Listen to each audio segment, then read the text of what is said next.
Hey guys, go ahead and dim the lights, maybe pull the blanket a little higher. Tonight we're drifting back to a time when winter wasn't a season you complained about on Instagram. It was the villain that might actually kill you.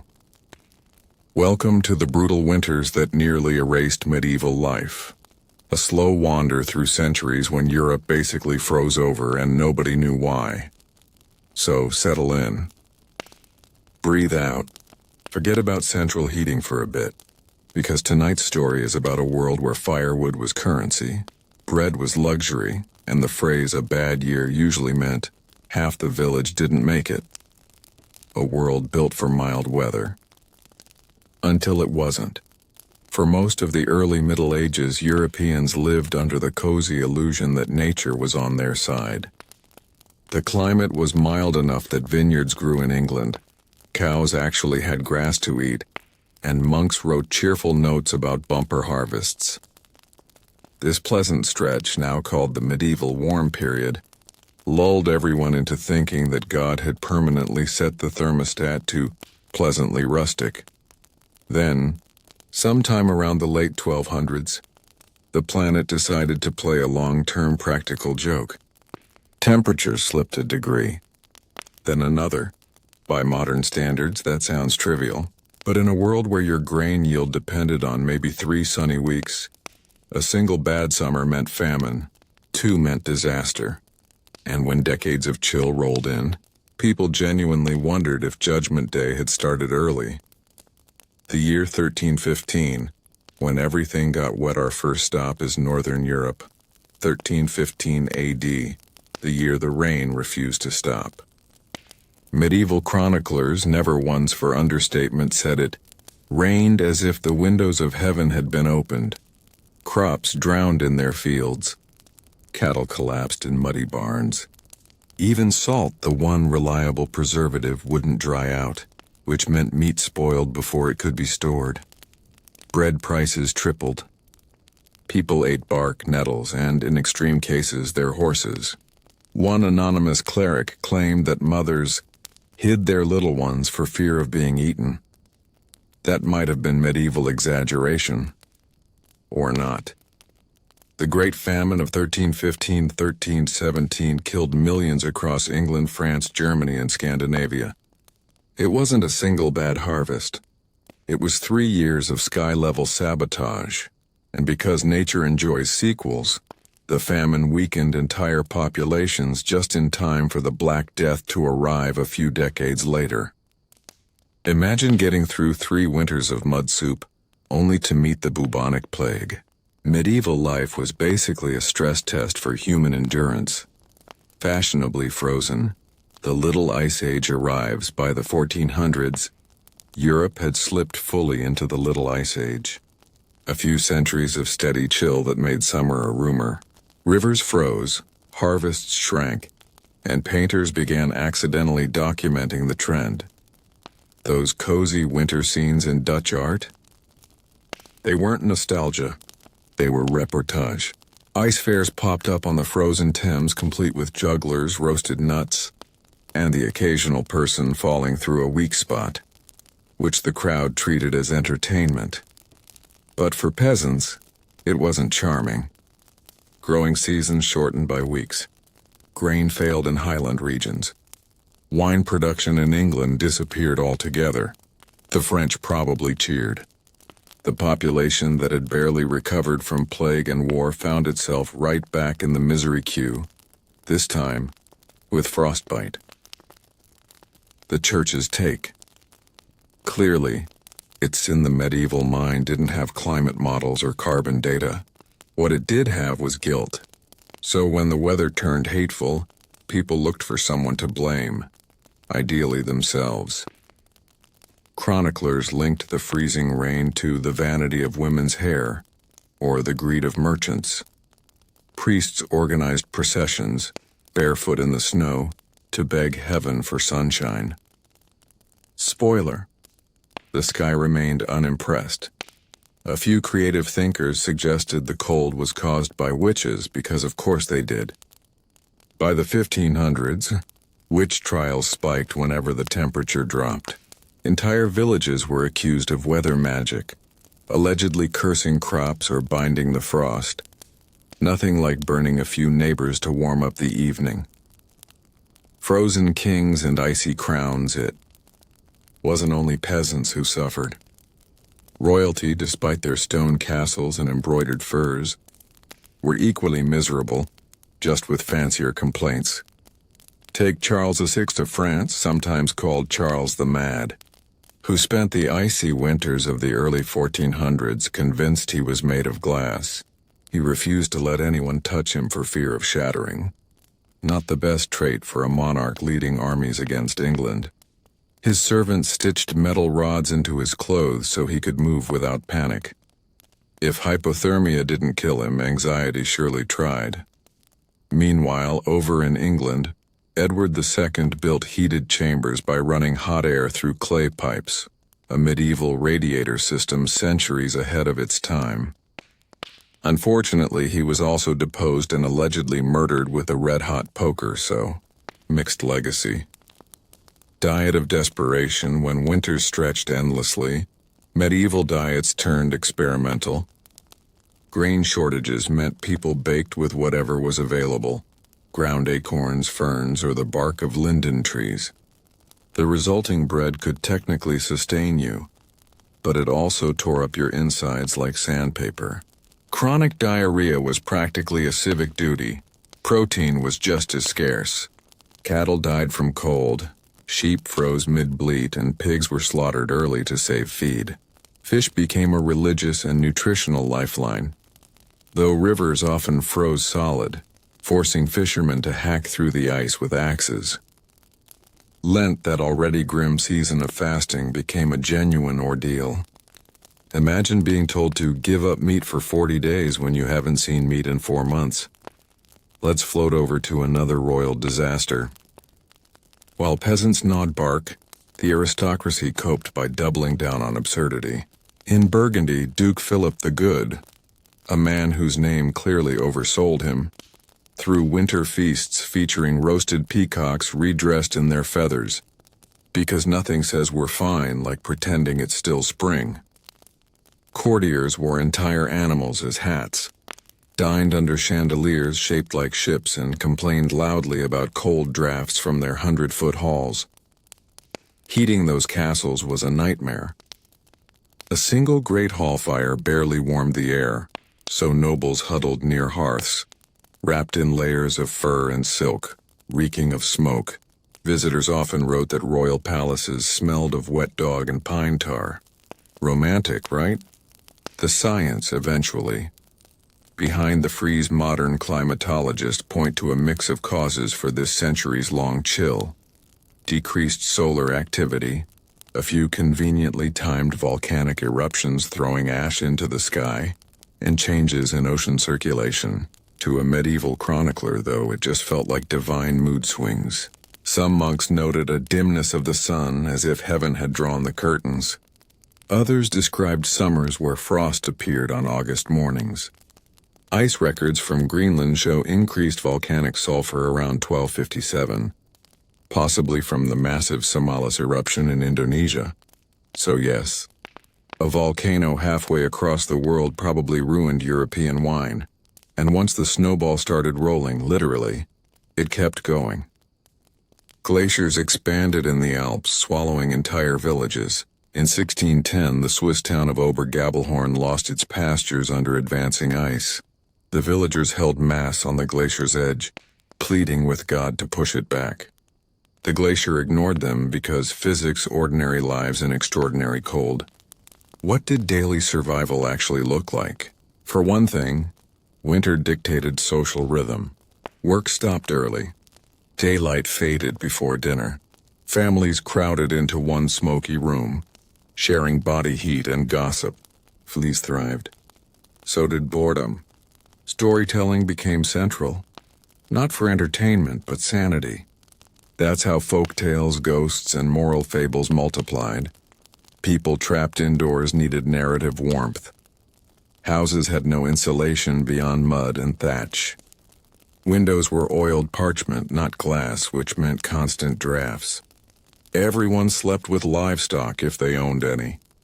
Hence the term three-dog night. In poor cottages you'd find chickens roosting on rafters and pigs snoring under the bed. Romantic candlelight, try choking wood smoke. Clothing was layered linen and wool, often never washed. Outer garments stiffened with frost overnight and had to be thawed near the fire before dressing. The concept of laundry day was seasonal, as in maybe June. Famines stack up like snowdrifts. Each bad winter left scars on population and morale. The 1315 famine was followed by smaller repeats in 1347, 1438, 1481, and 1693. People began keeping famine chronicles, grim lists of years when bread vanished. In Norway, entire farms were abandoned. The northernmost settlements simply gave up, sliding back into wilderness. Icelandic records show herds shrinking by 60%, leading to a period politely nicknamed the mist hardships. Sounds like a Spotify playlist, but it meant starvation. In France, even cities suffered. Parisian bakers went bankrupt when grain shipments froze along the Seine. The Parlement tried to regulate bread prices, but there wasn't enough flour to price anyway. So riots, quiet, freezing riots. Frozen faith and frostbitten art religion absorbed the chill. Church music turned slower, more mournful. Painters emphasized muted blues and grays. The Virgin Mary began appearing wrapped in heavier cloaks. Even cathedrals physically changed. Stained glass depicted snow, a motif previously unheard of. Meanwhile, monasteries adapted creatively. At the Cistercian Abbey of Rievaulx, monks built heated writing rooms called scriptoria to keep their fingers from snapping while copying manuscripts. The fact that we even have those books is a minor miracle of human stubbornness. A few accidental silver linings. If we squint hard enough, the cold did push some innovation. Windmills spread quickly, useful when rivers froze and watermills stopped turning. Coastal traders learned to stockpile food and salt fish, inventing what we now call supply chains. The grim conditions even encouraged exploration. Scandinavians pushed toward the North Atlantic, partly because home was unbearable. Some historians argue that the Little Ice Age indirectly nudged Europe toward modernization. Constant scarcity forced better planning, record-keeping, and eventually scientific curiosity. So yes, the same weather that killed millions also helped invent the modern world. History's sense of irony remains undefeated. Royal meltdowns, emotionally, not thermally. Back in the palaces, winter boredom drove nobles into increasingly creative dysfunction. Henry VIII, before all the wives and beheadings, was an athletic, sun-loving prince. As the Thames froze more often, his beloved jousts and hunts were cancelled. Courtiers recorded his foul moods and melancholic humors. Some even blamed the cold for his weight gain. To be fair, constant feasts and zero exercise might also have been involved. In Russia, Ivan the Terrible found the endless winters spiritually confirming. Clearly, God had chosen Moscow as the frozen center of the universe. He built heated halls using brick ducts filled with burning coals, essentially early HVAC, but also tortured engineers who failed to perfect it. Nothing says thank you for trying like Siberian exile. Meanwhile, in the countryside, peasants adjusted with stubborn practicality. They stored grain in cellars lined with straw, rotated crops, and invented comfort food before it was trendy. Pottage, a slow-cooked mush of whatever, became national cuisine. Fermentation turned necessity into beer, mead, and sauerkraut. So yes, the same cold that froze their toes also gave Europe its future pub menu. Animals adapted too. Sheep grew thicker fleece, prompting new wool industries in Flanders and England. The fashion of layered cloaks and hoods wasn't aesthetic. It was survival chic. Even the church loosened fasting rules in brutal winters, granting meat dispensations that basically said, God understands, have the bacon. The winter festivals. Laughing at the cold humans being humans, they still threw parties. The Feast of Fools, Carnival, and Twelfth Night all hit during deep winter, transforming misery into ritual chaos. People dressed as bishops, animals, or demons drank aggressively questionable ale and mocked authority before collapsing in snowdrifts. These festivals weren't just fun, they were emotional heating systems. In towns like Bruges and Cologne, frozen canals doubled as stages. Musicians played on ice while vendors sold warm wine. Think of it as the medieval version of a Christmas market, minus the safety regulations. By candlelight and frost as we near the end of this first part, picture it. A medieval village under pale moonlight, rooftops buried in snow, smoke curling from every chimney. Inside, a family huddles around a dying fire, sharing the last loaf. Outside, wolves circle the edges of torchlight. And somewhere in a distant castle, a duke complains that his peacock is cold. That was winter in the Middle Ages, a season that shaped bodies, beliefs, and eventually, civilizations. The cold wasn't just weather, it was the background hum of life itself. Hey again, friend. If you're still awake and impressive, if you've drifted off and somehow pressed play again, welcome back to the long freeze. We're picking up in the 1500s, that awkward century when Europe looked up at the gray sky and collectively realized, this is the new normal, isn't it? The warmth of the early medieval world was gone. The vineyards in northern England were history. The sea ice in Scandinavia crept south like an uninvited guest that wouldn't leave. And the people, well, they adapted because that's what humans do when the universe turns the thermostat down and throws away the key. The century of endless scarves by the mid-1500s, winter fashion was less about style and more about survival cosplay. Nobles layered velvet upon fur upon wool until they looked like anxious onions. Queen Elizabeth. I reportedly owned over 80 fur-lined gowns, which sounds glamorous until you remember there was no such thing as dry cleaning. Her wardrobe attendants probably smelled like damp fox. Even artists got in on it.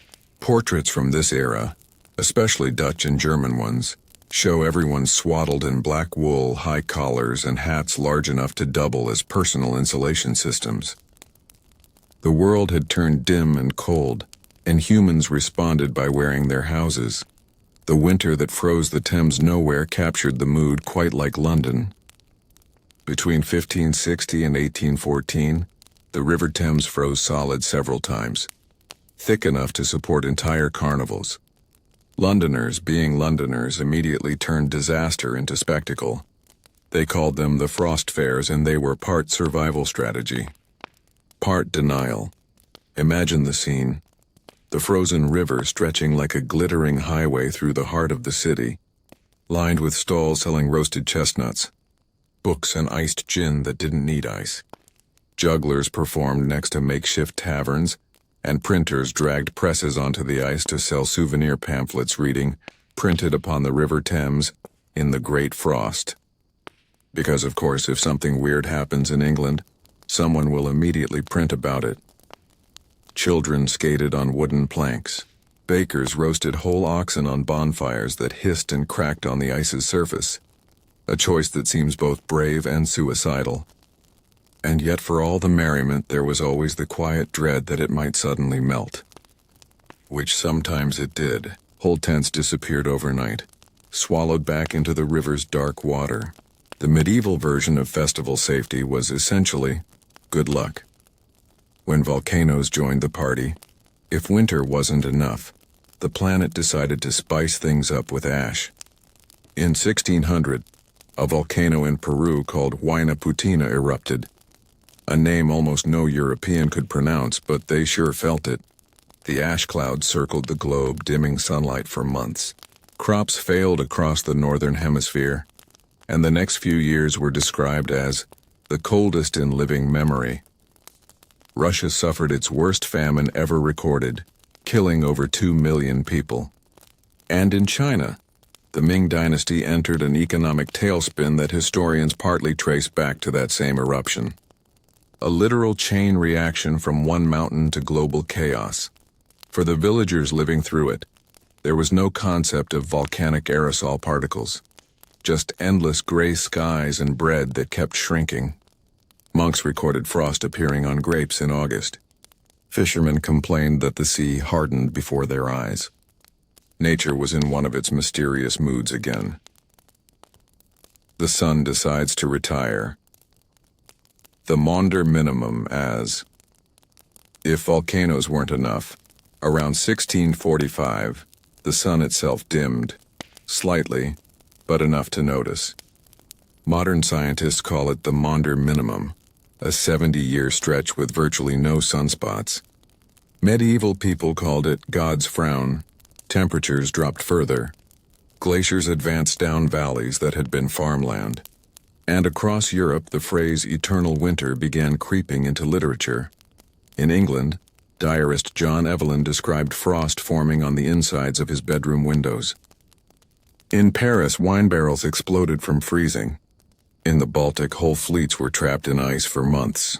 Even the Mediterranean, that bastion of warmth, suffered snowfalls in Sicily and frozen olive groves in Greece.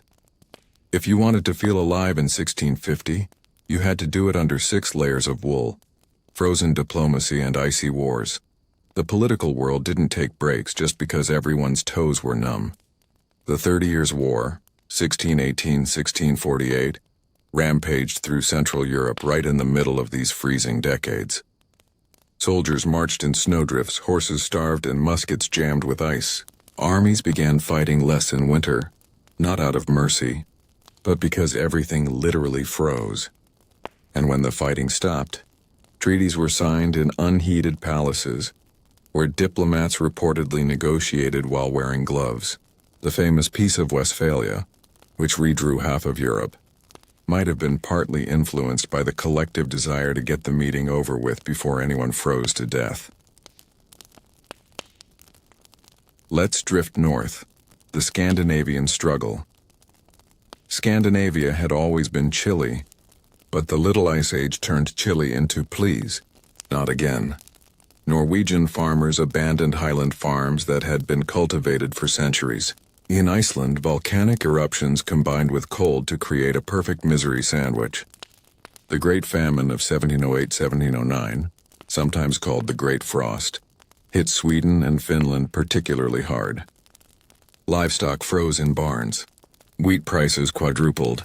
Entire communities migrated south or simply vanished from records. In Sweden, King Charles X tried to continue his military campaigns during the coldest winter in European memory. His army marched across the frozen Baltic, which sounds impressive until most of them froze their limbs on the way. Even for a famously stubborn king, that was a rough flex. The Great Frost of 1709, Europe's coldest year. Let's linger there because 1709 deserves its own candlelit moment. That winter was, by many measurements, the coldest in at least half a millennium. The Seine froze solid in Paris. The Adriatic Sea turned to ice near Venice. Birds literally fell from the sky mid-flight. Ink froze in writers' pens. People tried to light fires inside their boots before venturing out. It didn't help. In France, where bread was life, the wheat crop failed almost completely.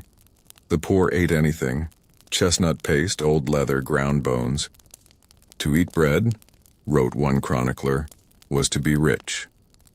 Thousands died in Paris alone, and Louis XIV's court retreated to Versailles where, according to servants, the water in the royal toilets froze solid. A humbling moment for Europe's most flamboyant king. Meanwhile, in England, Queen Anne's government declared national fasting days to appease heaven. Farmers prayed, nobles complained, and everyone quietly realized that progress didn't include heating. Survival engineering, medieval innovation. Get's creative desperation tends to spark innovation, albeit the kind powered by candlelight and panic. When rivers froze and mills stopped, people turned to windmills which didn't care about ice. Dutch engineers perfected canal systems to drain flooded fields, inventing modern water management in the process. The Netherlands, perpetually soggy, became a laboratory for survival architecture.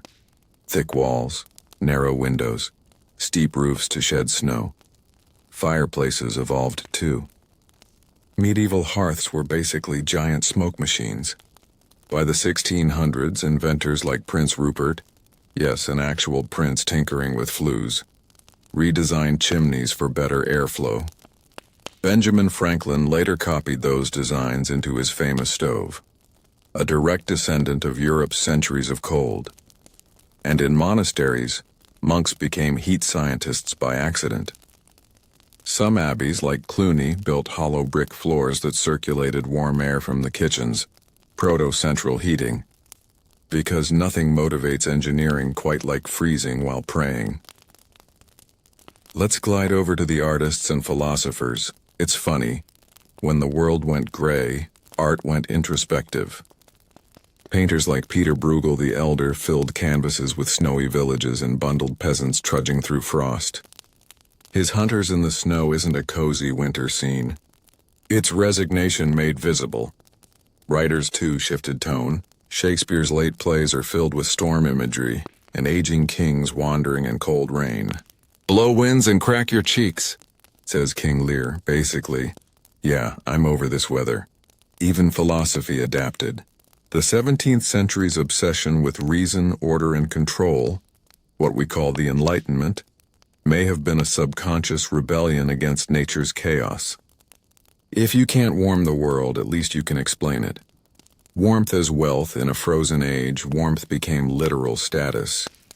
Peasants shared one room with a central hearth, while nobles built entire warming chambers with braziers and tapestries so thick they trapped heat and lice incidentally. Servants slept in corridors near the kitchen ovens, the original heated housing. Fuel shortages became political. Forests vanished as cities devoured wood for heating. In Paris, the price of firewood sometimes rivaled the cost of meat. Families hoarded peat, dung, or anything flammable. Chimneys spewed smoke thick enough to turn city skies permanently gray. The Industrial Revolution would later solve the problem, mostly by burning everything else. When the world got a little too cozy, the thaw begins. By the mid-1700s, something subtle shifted. Sunspot activity picked up again. Volcanic dust settled. Slowly crops improved. Rivers thawed earlier each spring. The frost fairs stopped, to everyone's disappointment, but also relief. The last major one was held in 1814. They sold ice beer and printed poems predicting that the fair would never return. They were right. The Little Ice Age gradually melted away, leaving behind a Europe permanently changed, socially, technologically, and emotionally. Entire generations had grown up assuming that famine and frost were eternal companions. When warmth returned, it must have felt suspicious. What the cold left behind. The freeze didn't just reshape weather, it reshaped people. Architectural styles favored insulation, thick walls, small windows. Diets leaned toward stews, beer, and bread because they could survive long winters. Even manners changed, sharing heat bred intimacy. Sitting close by the fire became a cultural staple, the medieval version of bonding time. And in memory, the cold became both villain and nostalgia. Old folk songs romanticized snow on the rooftops, forgetting that those rooftops once caved in from it. Humans, as always, turned trauma into tradition. Royal reflections on the chill, of course. No bedtime history is complete without a few aristocrats suffering dramatically. At Versailles, courtiers complained that the grand mirrors were coated in frost each morning. The Sun King's personal astrologer blamed it on celestial dampness, which is a poetic way to say science didn't exist yet. In Russia, Peter the Great took the cold as a challenge, building his new capital, St. Petersburg, on a frozen swamp. Because why not double down? Thousands of workers froze building it. But Peter got his European-style city. The entire place became a monument to stubbornness. In Prussia, Frederick the Great ordered soldiers to march barefoot through snow to harden their spirits. They mostly hardened their feet, permanently. And in Austria, Maria Theresa's court held snowballs, literal dances celebrating the ice outside. Because if you can't beat winter, at least you can waltz in defiance. Quiet resilience in common lives beneath all that royal absurdity. Ordinary people adapted with quiet grace. Fishermen learned to store nets indoors to keep them from freezing. Shepherds built low turf-covered huts to trap warmth. Women knitted endlessly. Socks, mittens, shawls. Not as hobby, but as survival strategy. Children learned to skate on frozen ponds using bones tied to their shoes, sliding between hunger and laughter. And through it all, communities leaned on each other. Shared fires, shared food, shared songs.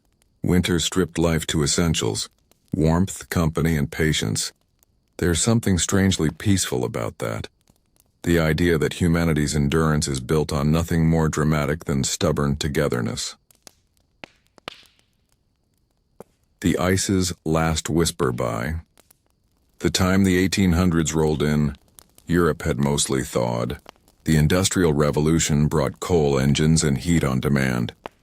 The Age of Frost receded into folklore, though glaciers in the Alps still bear the scars of those centuries.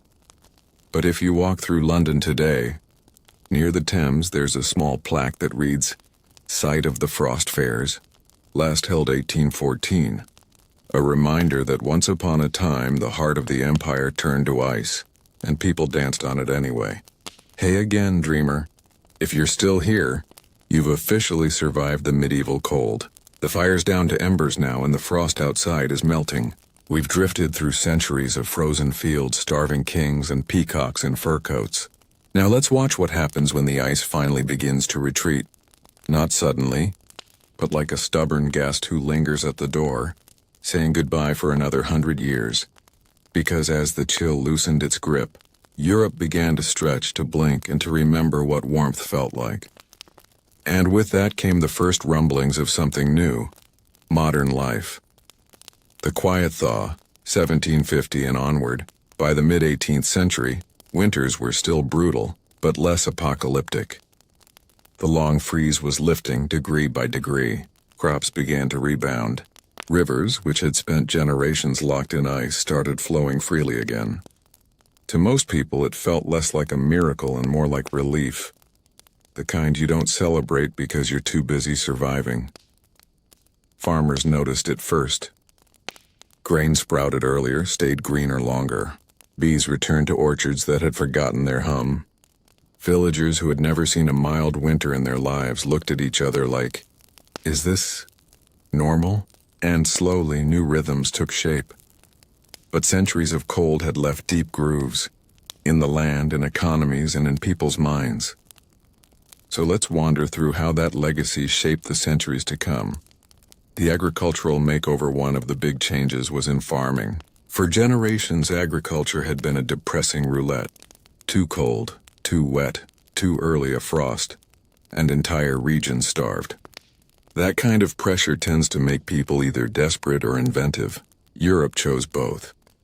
By the late 1600s, farmers started experimenting with crop rotation, manure fertilization, and drainage systems. The agricultural equivalent of a warm coat and a plan. Clover and turnips became miracle crops, feeding animals through winter so that livestock no longer had to be slaughtered early. Fields that had once yielded only misery began producing surplus, and that surplus fed the first population boom in centuries. It's strange to think that centuries of famine actually laid the groundwork for modern farming. When you've been starving for generations, you start paying attention to soil like it's your boss. The eventual agricultural revolution, that neat little prequel to the industrial one, was born out of cold desperation. No frost, no innovation. No innovation, no progress. So in a very indirect way, you owe your modern grocery store to several centuries of European misery. The emotional climate shift. All that cold did something subtle to the European psyche. The medieval worldview, cyclical, spiritual, resigned, gave way to something more anxious but forward-looking. If the seasons could betray you, maybe time wasn't a circle after all. Maybe it was a line, one you could move along, improve upon. This emotional pivot birthed progress itself, the sense that tomorrow could be better. It's no coincidence that the Little Ice Age overlaps with the birth of modern diaries. personal reflection, and the concept of self. People started recording their own experiences, not just collective ones. In a way, individualism is a warm blanket. It insulates you from a cold world. So while the weather froze the earth, it thawed something in the human mind: curiosity, ambition, and the faint, flickering idea of comfort as a right, not a luxury. The cold that ended feudalism. Let's not forget the economic dominoes. Feudalism, that grand medieval pyramid of peasants feeding nobles, relied on stable harvests. When climate turned erratic, that system cracked. Lords couldn't guarantee food. Peasants couldn't pay rent. Serfdom became less profitable than wages. Slowly, fields turned into markets. Labor turned into mobility. The old world melted, literally and figuratively. By the 1500s, serfs were migrating to towns for steadier work, helping build the merchant class, the backbone of capitalism. The cold, by starving feudal estates, accidentally funded the modern economy. History is basically one long chain of people improvising under bad weather. Artists paint the chill away. As Europe thawed, artists didn't forget. The 18th century's romantic landscapes, those dramatic skies and glowing sunsets, were nostalgia for a warmth their grandparents never had. Even the word sublime became fashionable, beauty mixed with terror. The memory of glaciers had turned into aesthetic philosophy. Poets like Wordsworth and Coleridge wandered the Alps, raving about ice as spiritual revelation. Painters filled canvases with melting snow and dawn light, metaphors for human endurance. The very idea of nature's majesty was, at heart, an emotional recovery from centuries of suffering. Once the cold retreated, people could finally afford to find it beautiful. The warmth arrives. And we immediately overdo it. By the 1800s, coal had replaced wood, factories replaced fields, and humanity's new obsession was producing heat on demand. The irony, of course, after centuries begging for warmth, we invented global warming. The Industrial Revolution was, in many ways, the ultimate revenge of the cold. A massive, overcompensating attempt to make sure we never froze again. Victorian houses had fireplaces in every room. Steam engines bellowed. Coal smoke blackened cities but kept people alive through winters. If the Middle Ages worshipped saints, the modern age worshipped furnaces. And somewhere in that smoky transition, the memory of the Little Ice Age began fading, until it was just a quaint backdrop for Christmas cards. A quiet legacy in every winter. Even today, echoes of those centuries linger. We still crave warmth in our rituals, the holiday lights, the hot drinks, the fuzzy socks. We still gather when it's cold, instinctively recreating medieval survival patterns, minus the fleas. Our languages remember too. Cold-hearted. Warm welcome. Left out in the cold. Every metaphor of emotion borrowed from weather, the ancient climate trauma embedded in daily speech. And each winter, when the first snow falls and someone complains about heating bills, they're part of a 1,000-year-old tradition of grumbling about the sky. Some things never change. A gentle farewell to the ice. So that's the quiet legacy of the brutal winters. A world reshaped by frost and persistence. They thinned populations but thickened skin. They destroyed crops but planted ideas. They froze kings and freed peasants. And in the end, they taught humanity the art of adaptation. One shiver at a time. Next time you sip something warm or pull your blanket tighter, remember, comfort was invented by people who didn't have any. Their endurance built the world that lets us sleep through the cold instead of fearing it. So close your eyes. Imagine the last frost retreating from the fields, the first birds returning. The air finally soft again. The long winter has ended. Civilization exhales. And somewhere in the quiet dawn of the 18th century, a farmer feels sunlight on his face and thinks, not about God, not about kings, just one simple, honest thought. Finally, it's warm. Hey again, still here, or maybe half asleep under a blanket, which given tonight's theme feels appropriate, because the story doesn't really end when the world warms up. The cold might have faded from the weather, but it lingered in people's minds. It froze itself into memory, into paintings, poetry, and later politics. The Little Ice Age ended technically sometime in the mid-19th century. But like any long breakup, humanity couldn't stop talking about it for centuries afterward. The romantic obsession with cold, when warmth finally returned, people didn't just move on. They got sentimental about frost. The early 1800s were full of poets and painters wandering around in wool coats, gazing dramatically at glaciers. The same glaciers their great-grandparents had cursed now became symbols of purity, majesty, and moral greatness. You had men like Caspar David Friedrich, standing tiny against enormous ice fields, painting loneliness as a kind of holiness. You had writers like Mary Shelley, dreaming up Frankenstein on a rainy, unseasonably cold summer in 1816, thanks to the last great volcanic chill from Mount Tambora. That eruption, which basically dimmed the sun for a year, gave Europe the year without a summer. Crops failed. Skies went gray and everyone sulked indoors, inventing horror novels. So if you've ever read Frankenstein or The Vampire, you're technically enjoying climate fiction. Just, the depressing kind. Ice as inspiration, cold became aesthetic. Artists treated frost like a muse. Painters filled galleries with icebergs and snowstorms. Composers tried to capture the sound of blizzards in orchestras. Beethoven's later symphonies, those heavy, brooding moods, might not mention snow, but they carry the same frozen melancholy of an age that still remembered scarcity. Even fashion joined in. Victorian winters turned into theater. Fur trims, velvet cloaks, white gloves. The colder the weather, the grander the costume. It wasn't survival anymore, it was performance. The rich could finally play at being cold, safely warmed by coal furnaces downstairs. And of course, winter holidays exploded. Christmas, once a minor religious festival, turned into a full-blown cultural event. Snow scenes, warm fires, sentimental carols. All nostalgia for an era when snow meant suffering. The Victorians basically commercialized trauma into coziness. Let's drift north with Europe mostly defrosted.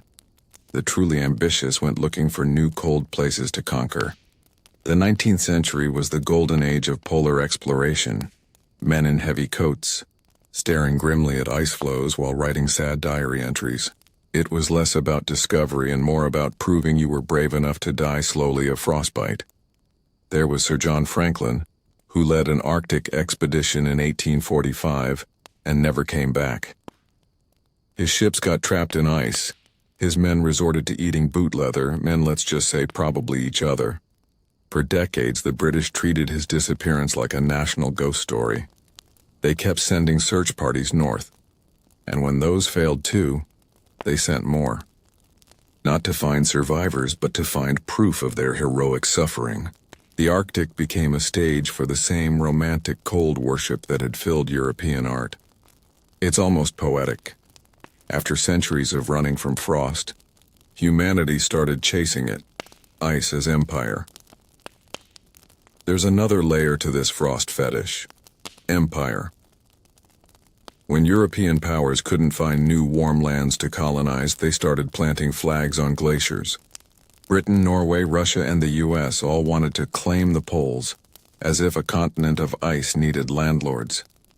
This was the age of frostbitten patriotism. Expeditions weren't just science projects. They were propaganda, frozen proof of national endurance. "Look," said the empire, "we suffer better than you do." And honestly, they did suffer. Repeatedly. Gloriously.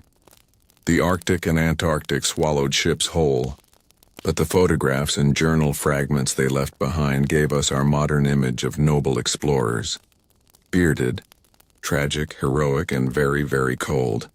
If medieval peasants had seen it, they'd have thought the world had gone mad. Science defrosts the mystery. While explorers froze, scientists began quietly measuring the ice instead of worshipping it.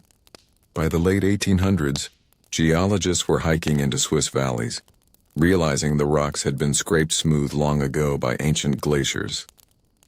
That's when the idea of ice ages, plural, was born.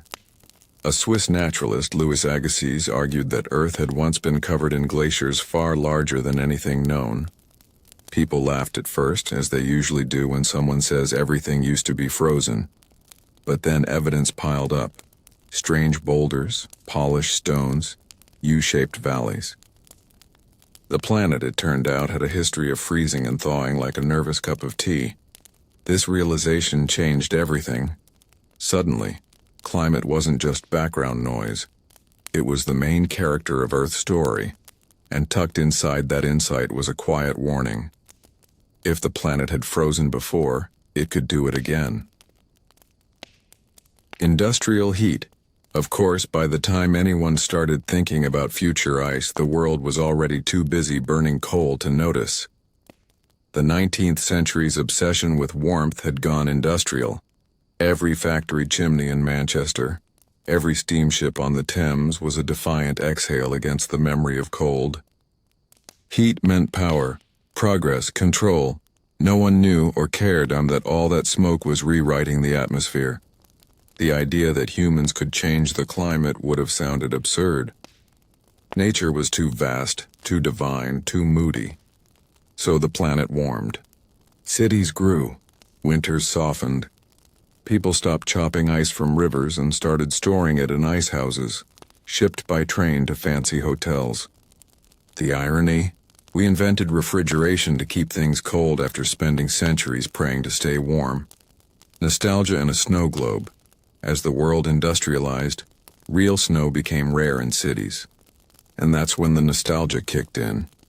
Victorian London, full of soot and fog, barely saw snowflakes anymore. But painters and advertisers filled shop windows with snowy scenes.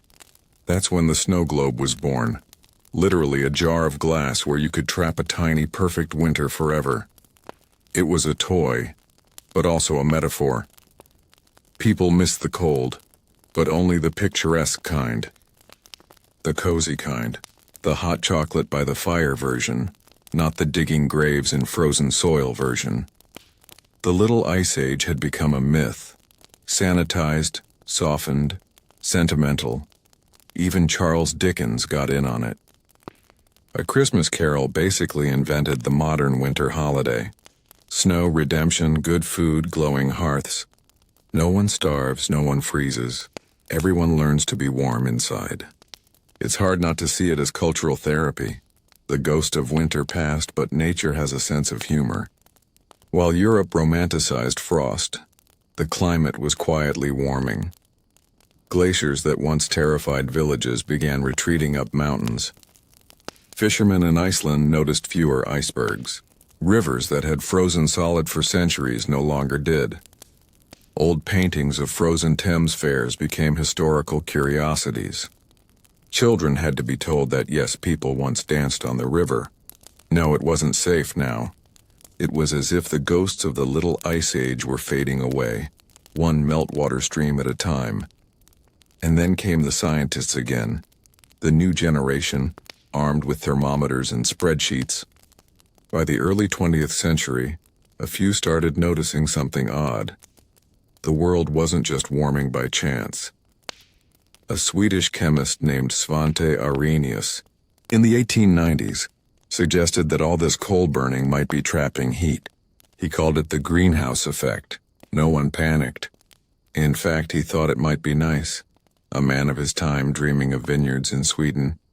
If only he'd seen the future weather reports. The cold becomes a warning fast forward a century.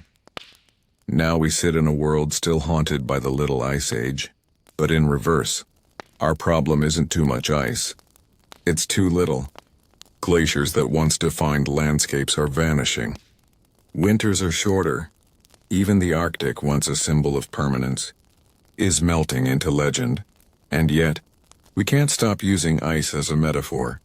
We call villains cold. We describe clarity as crystal. We preserve love stories and snow scenes and film endings that fade to white.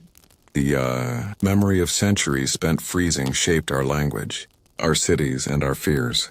We still equate cold with purity, as it wrote, and heat with danger. That's cultural muscle memory, left over from the centuries when the opposite was true. In a strange twist, the same species that once prayed for warmth is now praying for chill again. A world that learned to fear the weather looking back. The Little Ice Age did something profound. It made humanity aware of weather as a force larger than kings, gods, or empires. The medieval mind saw weather as divine mood swings. The modern mind, after centuries of frost, learned to see it as data, and maybe destiny. Today's climate scientists are, in a sense, the great-grandchildren of those monks who once wrote "cold again today" in the margins of prayer books. The habit of paying attention, of recording, comparing, and wondering and survived long after the ice melted. The world we live in now, full of forecasts, climate reports, and temperature graphs, is the aftershock of that frozen era. We still watch the sky, nervously like medieval peasants waiting for the thaw. Only now we've realized we can cause the seasons to change. Which, if you think about it, is the scariest power of all. The soft ending, so here we are, centuries later, still haunted by winter. It lives in our songs, our movies, our decorations. Every December we resurrect the ghost of frost and call it festive. We build snowmen even in warm places. We buy fake snow. We hang white lights like tiny icicles pretending it's still cold outside. The Little Ice Age is gone, but we can't quite let it go. Maybe because it reminds us of who we are when everything else disappears. When all that's left is breath, fire, and each other. The cold taught humanity something sacred, that survival is a team sport. That comfort is precious because it was earned. And that warmth, real warmth, isn't a temperature. It's connection. The final chill. Let's end where we began. With silence. Picture a village somewhere in Europe, centuries ago. The night sky is hard and glittering. The fields are silver with frost. Inside a cottage, a single candle burns. A family huddled close, trading stories just to stay awake. They don't know the word climate. They don't know their era will one day end. They just know the wind is cruel, and the fire is good, and that, in the end, is all history really is. One long attempt to keep the fire burning while the snow falls outside, so, wherever you are, pull the blanket a little tighter. Listen to the quiet hum of the heater or the soft hiss of the wind, because tonight's lesson, whispered through the centuries, is simple. The cold always comes back. And so do we. Hey there. You made it. The candles have burned low, the tea's gone cold, and the world outside your window is probably quiet. Or maybe not, but let's pretend. Because tonight we're not really in history anymore. We're in that in-between place, in half memory, half imagination, where centuries blur together like fog on glass. This is the afterimage of the Little Ice Age. Not the data, not the facts. Just the feeling that stayed behind. The ghost of the cold that once wrapped itself around everything and somehow taught people how to endure. The last cold night that never happened. Imagine this. It's the year 1750, the last truly brutal winter before the thaw. Somewhere in France, or maybe in a tiny Swedish village, a family huddles by the fire. The wind moans down the chimney. That low, rattling sound old houses make when the night is too long. They don't know it yet, but this is the end of an era. The last time the world will freeze this way. The frost on the window looks almost decorative, delicate, like lace. Inside, there's the faint smell of wood smoke, candle wax, and boiled cabbage. A mother hums to a child. Someone pokes the fire with an iron rod. The flames spark, then sigh. And outside, the snow drifts quietly against the door. A white silence pressing against a human heartbeat. It's peaceful, and sad, and beautiful. The kind of night that disappears into myth without anyone noticing. When ice becomes memory. The funny thing about cold is that it doesn't just freeze water, it freezes time.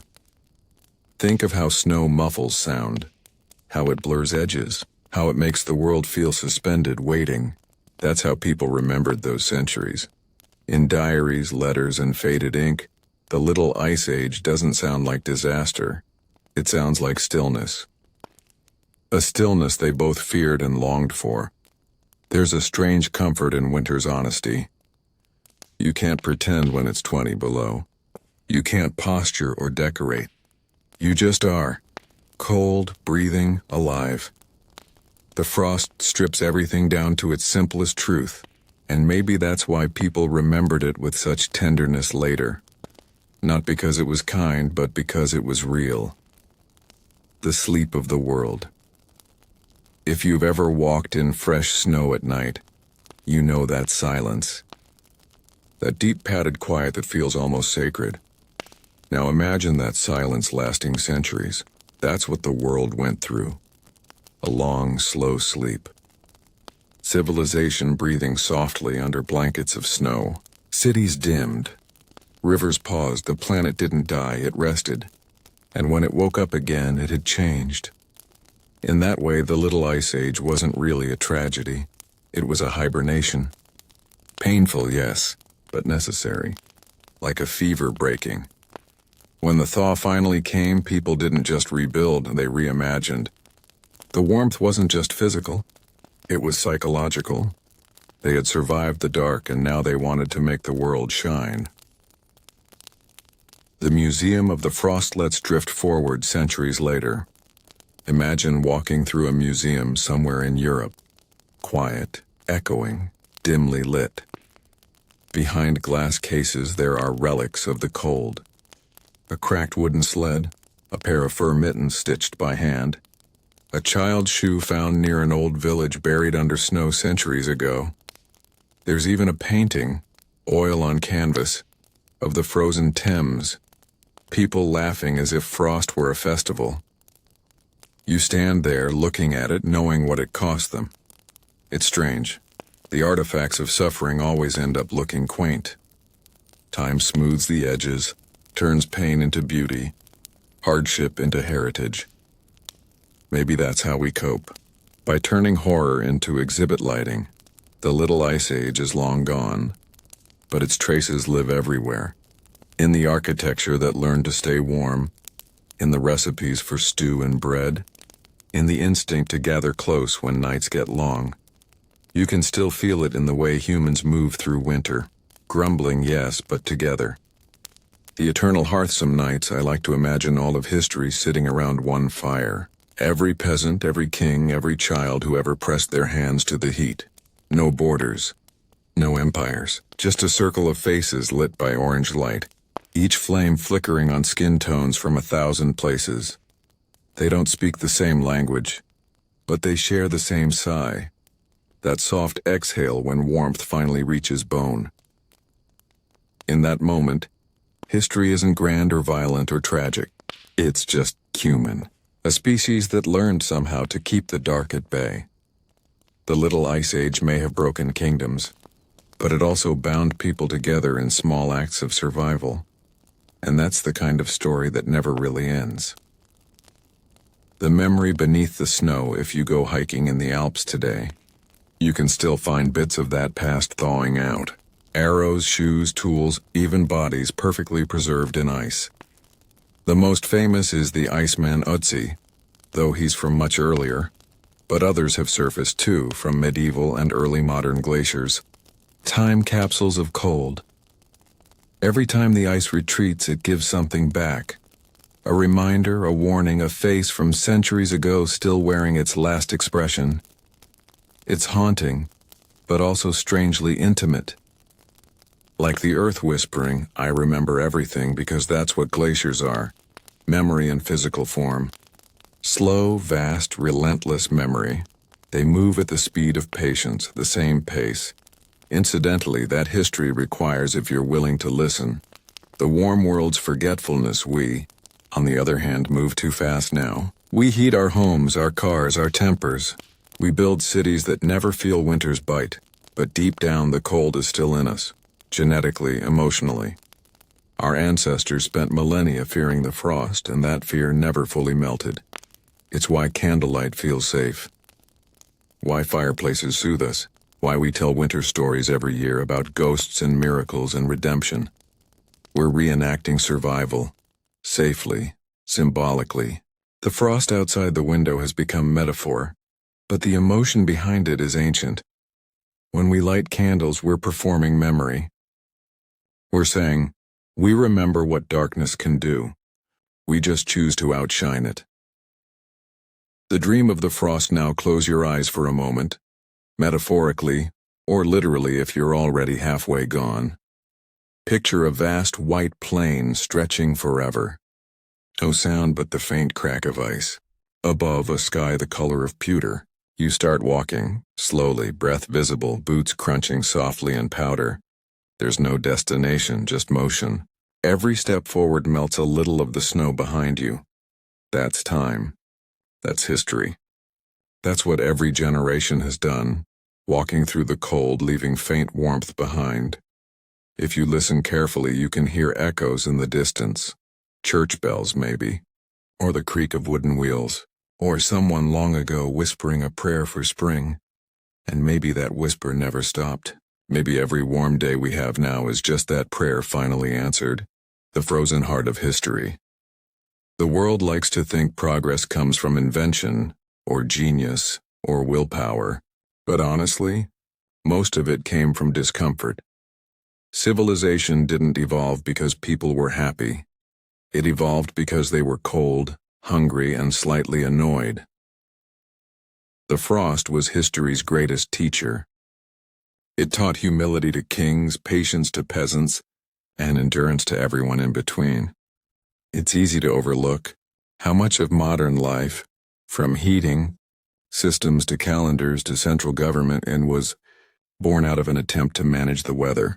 So, the next time you check the forecast, you're part of that same tradition. The human obsession with not being surprised by the sky. The sound of the thaw. Let's listen. One last time to the sound of the thaw, not the dramatic crack of melting glaciers, just the soft drip, drip, drip of icicles on a roof, the first bird calling from a bare tree, the wet sigh of soil as it exhales frost.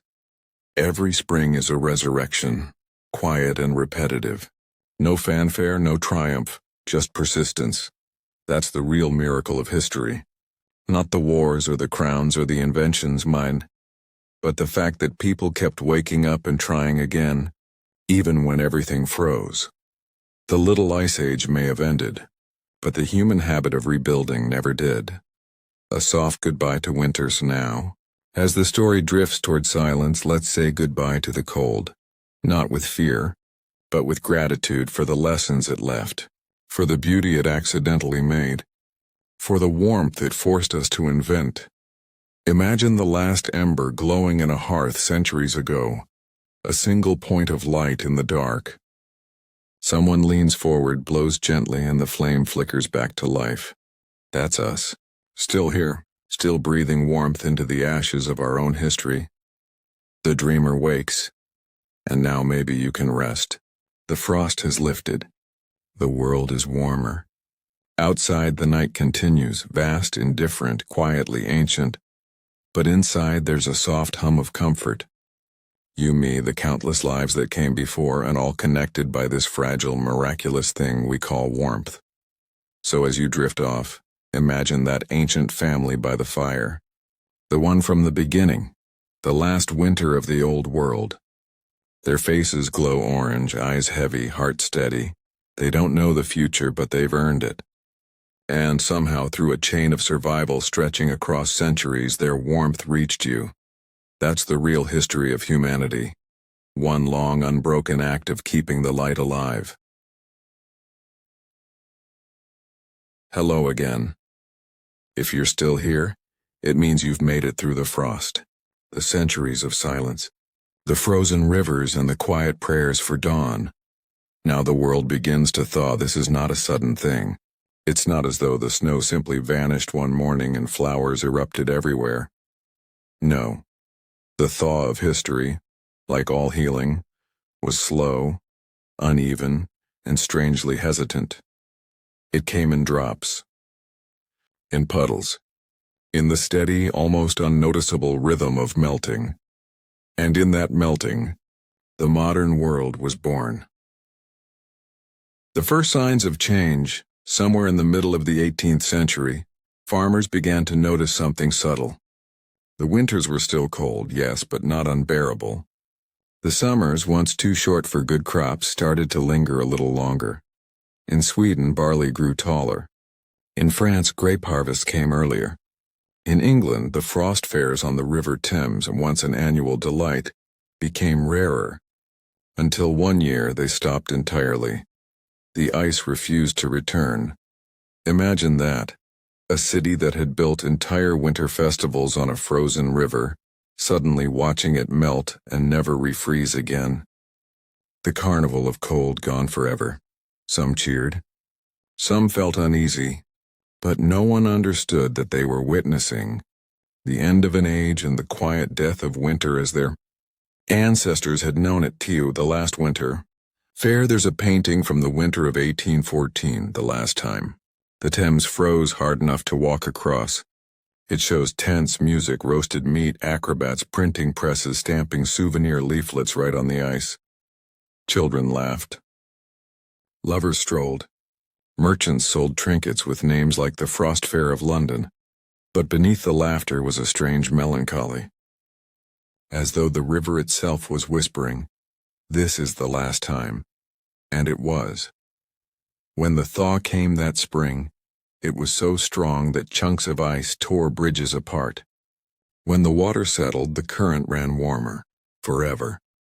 The fairs were never held again. That was the symbolic moment when the Little Ice Age ended. Not a battle, not a discovery, but a river quietly deciding to move again. The warmth of progress. The 18th and 19th centuries became a time of invention, of speed, of heat. The Industrial Revolution was, in many ways, humanity's final declaration of independence from the cold. Coal burned in endless black mounds. Steam hissed from iron engines. Cities glowed with light, first from candles, then from gas, then from electricity. We stopped fearing the dark because we could now conquer it. We stopped fearing the cold because we could burn our way through it. The same ingenuity that had once been used to survive winter now turned to mastering comfort. We built furnaces, radiators, and eventually the idea of climate control. We could finally live as though nature were negotiable. But the irony was sharp. In learning to create warmth, we forgot to respect it. The same fires that once kept us alive would later heat the entire planet. The end of frost by the 20th century. The memory of the Little Ice Age had faded into folklore. Children grew up reading about frozen rivers as if they were fairy tales. Once upon a time, people said, London had winters so cold you could roast an ox on the Thames. It sounded like myth, and in a way it was a myth about endurance. A memory of a world that forced humility on everyone, regardless of wealth or title. Without the frost, something intangible was lost. That quiet togetherness born of necessity, that deep appreciation for firelight and shelter. Warmth had become normal. Expected. A right, not a gift. We had traded struggle for convenience, and in doing so, forgotten the poetry of survival. Even so, the past doesn't vanish. It waits. In mountain glaciers, archaeologists still find whispers of the frozen centuries. In 1991, high in the Alps, hikers discovered Ötzi the Iceman, a body more than 5,000 years old, preserved by ice that had been retreating for the first time in millennia. Since then, others have surfaced. Soldiers from Napoleon's armies, medieval travelers, hunters, even tools from forgotten villages. Each thaw reveals a little more of the story, the quiet evidence of what cold demanded from humanity. It's eerie, isn't it? That the ice itself remembers more faithfully than we do. The glaciers are like time's archivists, Every snowfall another page, every thaw another revelation. And now as the world warms, the archives are opening. Fast, too fast. The past is melting, literally. And we, the descendants of the thaw, must decide what to do with the stories that resurface. The return of the green, but there is beauty too in what came after. When the frost loosened its grip, life flooded back. Forests crept up mountainsides that had been barren for centuries. Crops multiplied. Birds returned to nesting grounds long abandoned. Humanity spread. Cities swelled. Ships crossed oceans. Cultures collided and mingled. Warmth made everything possible again. Art, science, love, leisure. The golden age of exploration, of empire, of architecture, and revolution, all born from the same gentle climate, shift. It's strange to think that so much of modern civilization bloomed from something as simple as a few degrees of warmth.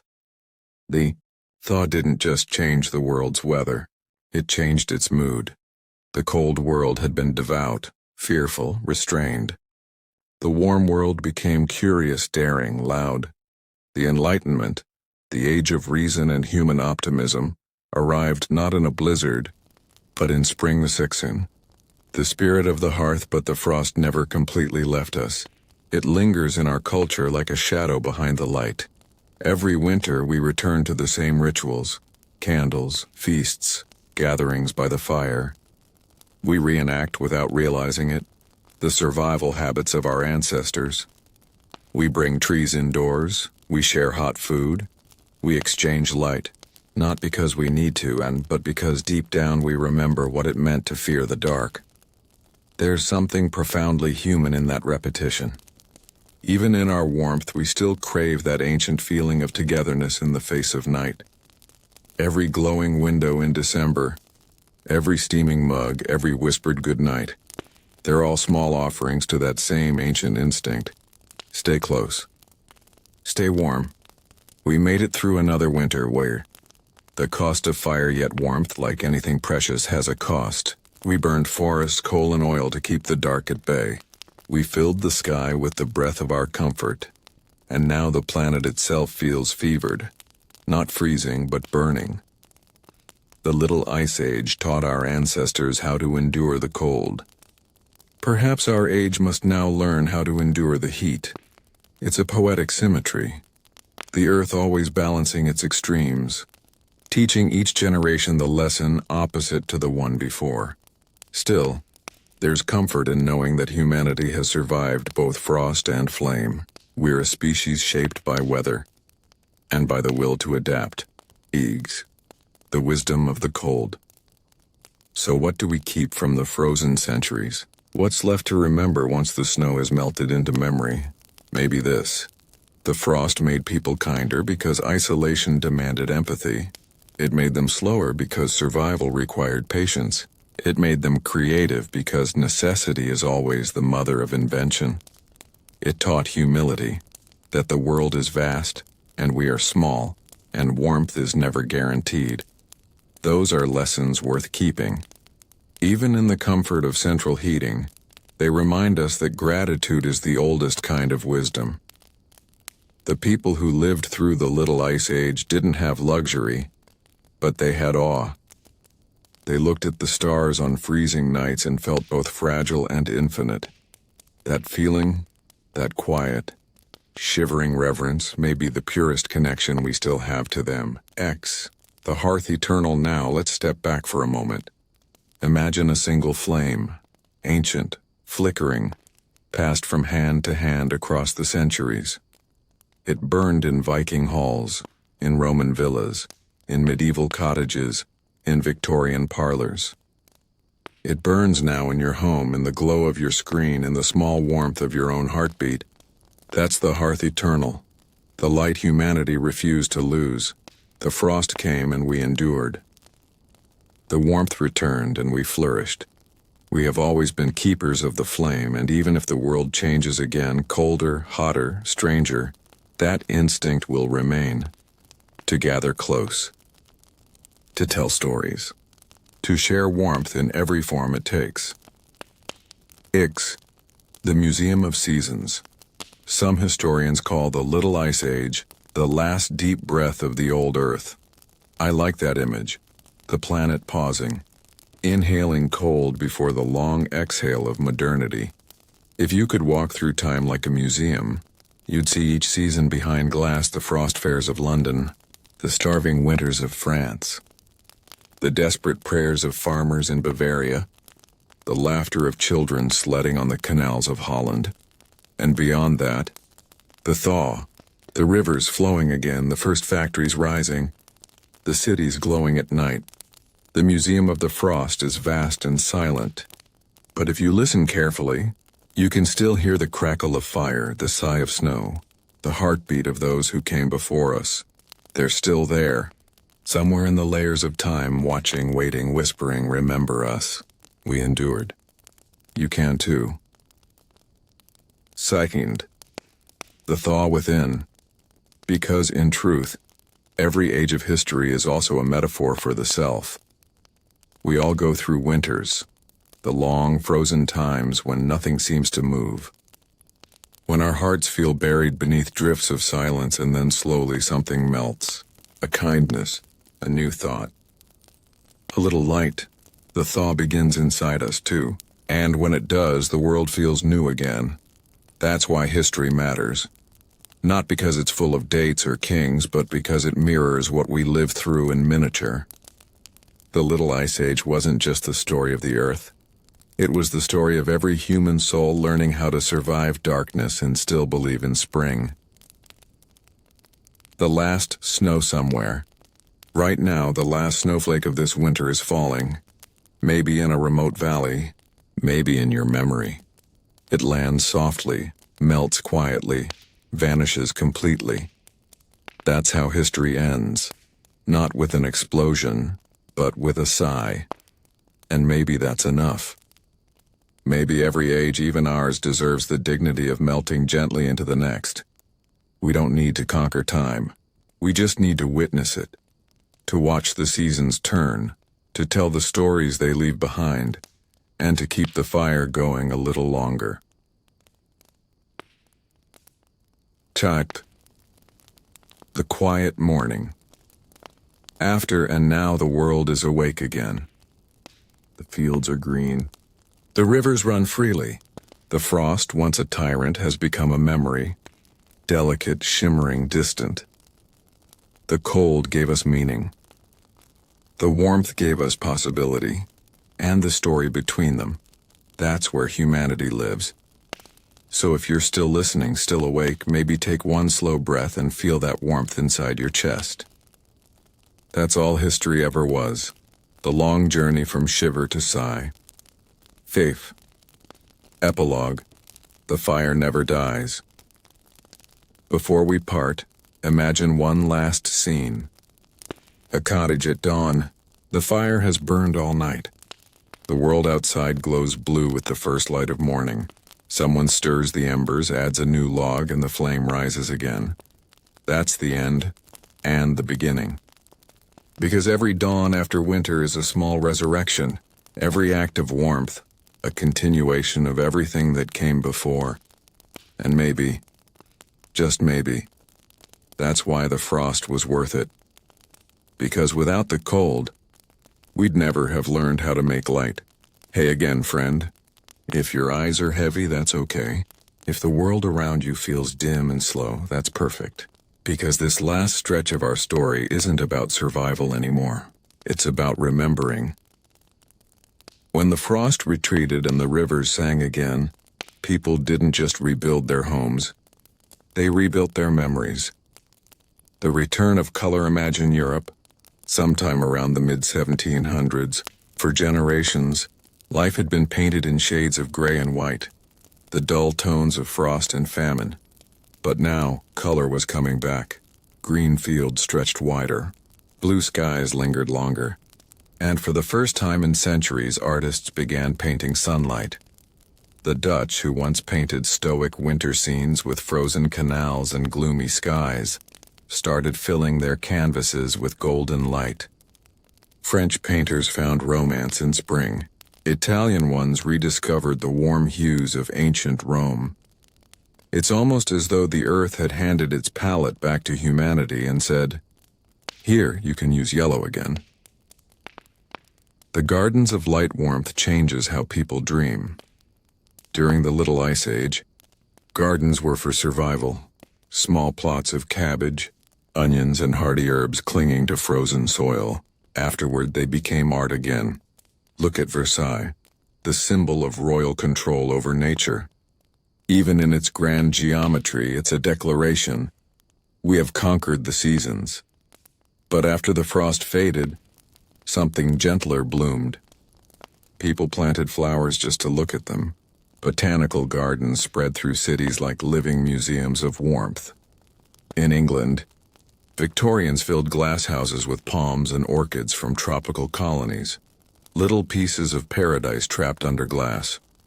Warmth, it seemed, had become collectible, and for once, the human obsession with control turned toward beauty instead of survival. 3. The age of coffee and candles, one of the quietest revolutions after the frost was. The cafe coffee, imported from the Ottoman world, became the new hearth. In Paris, Vienna, London, people gathered in warm rooms filled with light and talk. Before, warmth had been physical. Now it was intellectual. The Enlightenment, that great fever of ideas, was powered not just by philosophy but by caffeine and comfort. No one could have written the social contract or the wealth of nations in a freezing hut. They needed candles, chairs, and the gentle hum of conversation. The thaw gave them that.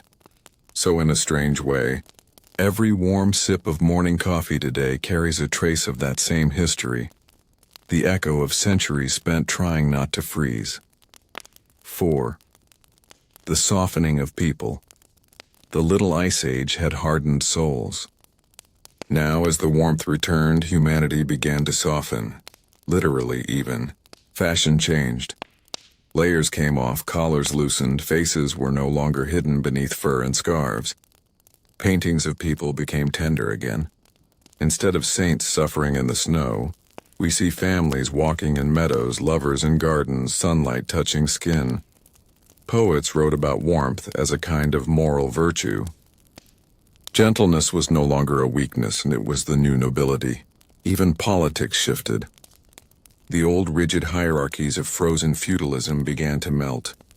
The French Revolution, for all its chaos, was born in a world no longer paralyzed by cold.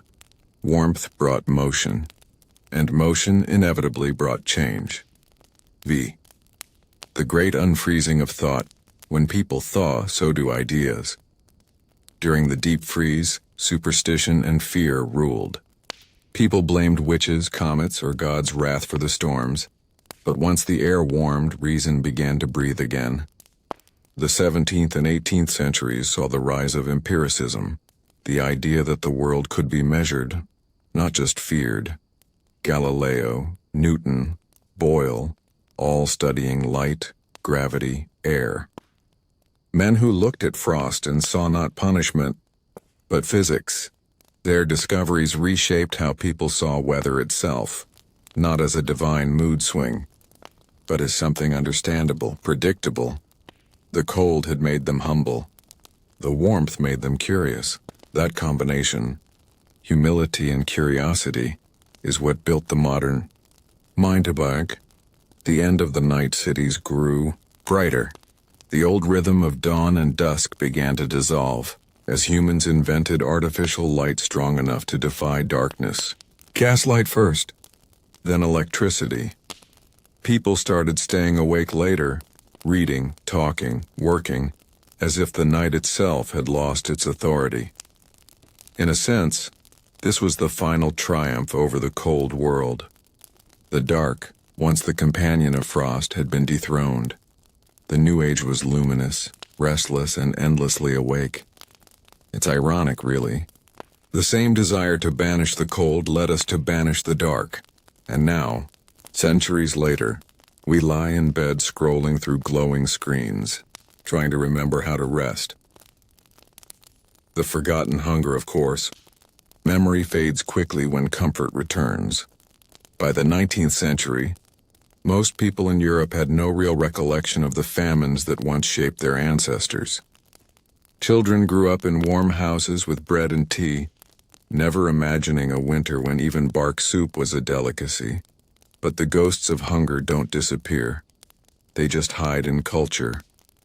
That's why, even now, feasts feel sacred. That's why families still gather around tables at the end of the year. Why we bake, roast, and share food like an ancient ritual. Every holiday meal is a quiet act of gratitude for not starving. It's a memory of frost disguised as celebration. The hunger never fully leaves us. It just becomes the appetite for comfort. Eat. The slow decline of winter itself in our age. Winter is something you visit, not survive. You drive to it, photograph it, and then go back inside. We've insulated ourselves so well that we barely feel the seasons. We keep rooms at a constant temperature no matter what the world outside is doing. That's progress, but also a kind of loss. Because when the seasons flatten, time loses texture. The rhythm of hardship and relief becomes a steady hum. And without the pause of winter, spring feels less miraculous. Our ancestors might not recognize us. Always comfortable, always lit, always connected, and yet strangely restless. As if missing something ancient and grounding. They lived within time. We try to live above it. But the earth, patient as always, continues to turn. Go. The return of the cold, in memory only. Still, there are places, lonely, high, untouched, where winter keeps its kingdom. In the Alps, in Greenland and Antarctica, the ice continues to whisper. It holds the record of every breath the planet has taken for hundreds of thousands of years. Scientists drill into glaciers like historians drilling into silence. Each layer a year, each bubble a sigh. They say the ice is melting faster than ever, that soon even those frozen libraries will vanish, so, in a twist of fate, the warmth that saved us may also erase the memory of what we survived. That's the paradox of progress. The better we become at mastering nature, the more we forget how much we owe it. X. The warmth that lives on, but let's not end on sorrow. Because warmth, real warmth, isn't just about temperature.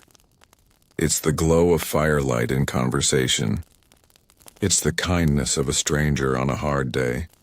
It's the simple luxury of being safe, fed, and known. Those things didn't vanish with the frost.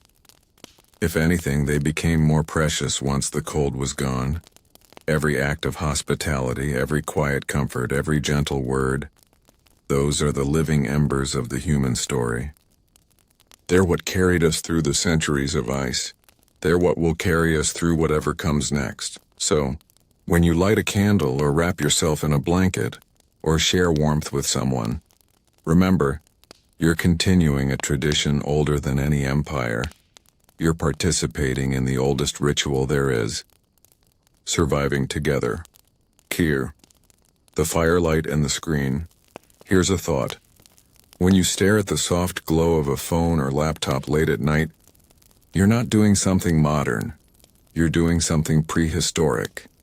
You're sitting before a fire, just one made of pixels instead of flame. The instinct is the same, to gather light in the dark, to feel less alone, to listen to a story before sleep. That's what all this has been. A long fireside story told through time from frost to warmth. And maybe, in its own way, it's just another kind of heat, Tudor, the sleep of civilization. Eventually, every civilization gets tired. After centuries of striving, of building, inventing, expanding, the world needs rest. The Little Ice Age forced humanity into long sleep cycles, winters of retreat, followed by cautious awakenings. Now we've reversed the rhythm.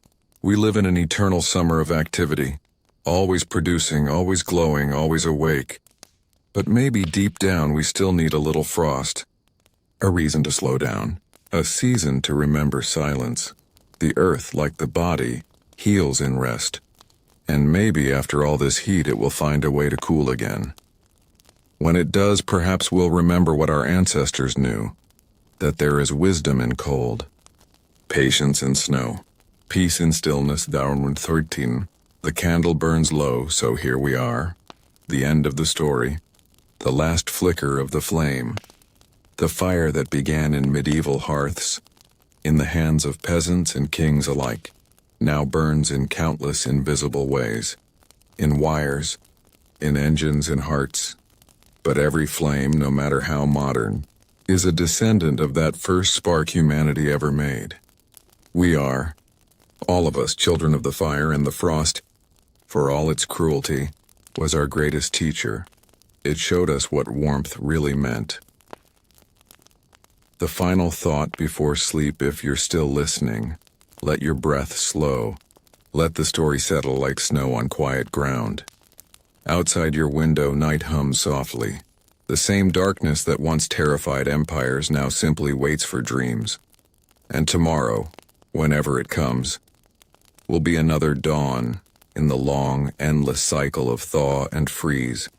Light and dark, loss and warmth, will go on, as we always have, carrying our small fires through history, one gentle flickering flame at a time.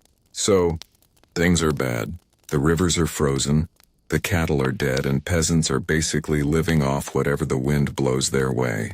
But hey, what about the nobles, right? Surely the people living in castles, wearing velvet and sipping wine were fine. Well, not really.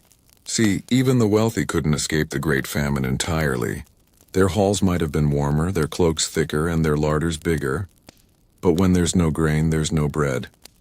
And when there's no bread, there's no feasts. And when there's no feasts, well, that's when the nobility start to panic. Because what's the point of being a medieval noble if you can't show off how much you can eat? By the winter of 1316, things had gotten weird in royal courts across Europe. Monarchs who were used to throwing banquets suddenly found themselves rationing wheat like peasants. In France, King Philip V, also known as Philip the Tall, mostly because that was literally the only remarkable thing about him, was trying to feed not just his family, but the entire royal entourage that followed him everywhere. And that entourage was huge. Royal courts in the 14th century didn't just mean the king and queen.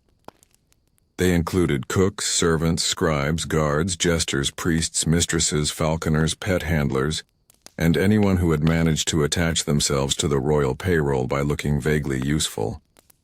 Feeding all of them took a lot of food, and when food vanished from the countryside, the king's court suddenly became a logistical nightmare. French royal household records from that time show royal kitchens using more acorns and old flour than ever, before on a kind of desperate, whatever's left approach to medieval cuisine. They even had to import grain from Italy and Spain, which sounds great until you remember that transporting it meant hauling it across mountains, rivers, and bandit-ridden forests in the dead of winter. So yeah, royal luxury had limits. Meanwhile, in England, Edward II was having his own little royal meltdown. This is a man who was already unpopular, mostly because he preferred hanging out with his male favorites and building giant decorative gardens instead of, governing. But during the famine, his reputation went from lazy king to completely out of touch. Edward ordered strict grain control, but it didn't really help. He tried to fix prices to make food more affordable, which only made hoarders hoard more and bakers bake less. Then, in a move that must have seemed smart at the time, he banned the export of wheat. Unfortunately, since there wasn't much wheat to export anyway, this accomplished absolutely nothing. By the time 1317 rolled around, Edward was being blamed for everything: the weather, the famine, and probably the bad moods of cows. Across the North Sea in Scandinavia, nobles faced an even grimmer reality. The Danish aristocracy, who usually spent their winters hunting or bickering about land rights, found themselves in the same food lines as their tenants. There are records of knights selling their war horses just to buy a few sacks of rye. Even the monasteries, who were supposed to be the safe havens with grain reserves, were running out of food. In one particularly depressing Danish chronicle, a monk wrote that many ate the bodies of the dead. He didn't elaborate on how that came about, and maybe that's for the best. But it shows that hunger doesn't care about your family crest. Back in France, nobles tried to keep up appearances, but the illusion was crumbling. Feasts became smaller and simpler. A table that once groaned under roasted peacocks and spiced wine now held a few loaves of black bread and maybe some salted fish, if you were lucky. And when nobles suffer, gossip spreads fast. Chroniclers began noting the irony of it all, that the mighty lords who ruled over peasants were now eating like them. It was the great medieval equalizer. Hunger made everyone miserable, and misery, it turned out, didn't care if you were wearing a crown or a potato sack. But famine didn't just starve people. It broke the economy too. When you can't farm, you can't pay rent. And when peasants can't pay rent, nobles can't collect taxes. And when nobles can't collect taxes, well, they get cranky. Some lords started evicting peasants who couldn't pay, which was ridiculous because there was literally nowhere else for them to go. Others tried to seize church lands or increase tithes, which just made them unpopular with God and the people. The whole feudal system, the one built on food, work, and loyalty, started to wobble. In England, entire villages were abandoned. The Domesday Book, that massive record of who owned what, started to show gaps where settlements had just vanished. And when fields go untended for a few years, they don't magically bounce back. Medieval agriculture wasn't exactly sustainable in the modern sense. Once the topsoil washed away or turned sour, it could take decades to recover. So even when the rains finally stopped and the weather improved, the land was still too damaged to grow much. Let's float over to another part of Europe, the Low Countries, where things got especially bizarre. In what's now Belgium and the Netherlands, cities like Bruges and Ghent were thriving trade hubs. They had markets, canals, and merchants who loved to brag about their imported spices. But even they couldn't escape famine. When the countryside starved, city life turned claustrophobic. There are reports of rats being sold in marketplaces. Yes, literally, as a meat alternative. Bakers secretly mixed sawdust or ground beans into flour to make it stretch. And wealthy merchants, terrified of riots, started hoarding what food they could inside locked warehouses. Guess what happened next? Riots, angry crowds stormed granaries, broke into bakeries, and demanded bread at sword point. In some towns, mayors were attacked for favoring the upper classes.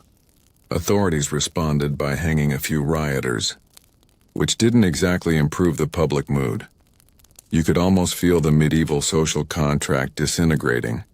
One loaf at a time, and if you were wondering, and yes, even clergy started struggling. Monks depended on tithes and donations for food, but those dried up when peasants had nothing left to give. In many monasteries, the daily bread mentioned in prayers became a kind of cruel joke. Chroniclers recorded days when entire abbeys had nothing but weak vegetable broth for supper. One English monastery reportedly ran out of candles during winter, meaning the monks couldn't even read their prayers after sunset. Picture that. Cold stone halls, shivering monks, and the faint echo of chanting in the dark. It's almost poetic, if you forget that everyone was starving. Still, people tried to find meaning in all this misery. For some, the famine was a punishment from God, a divine slap on the wrist for humanity's sins.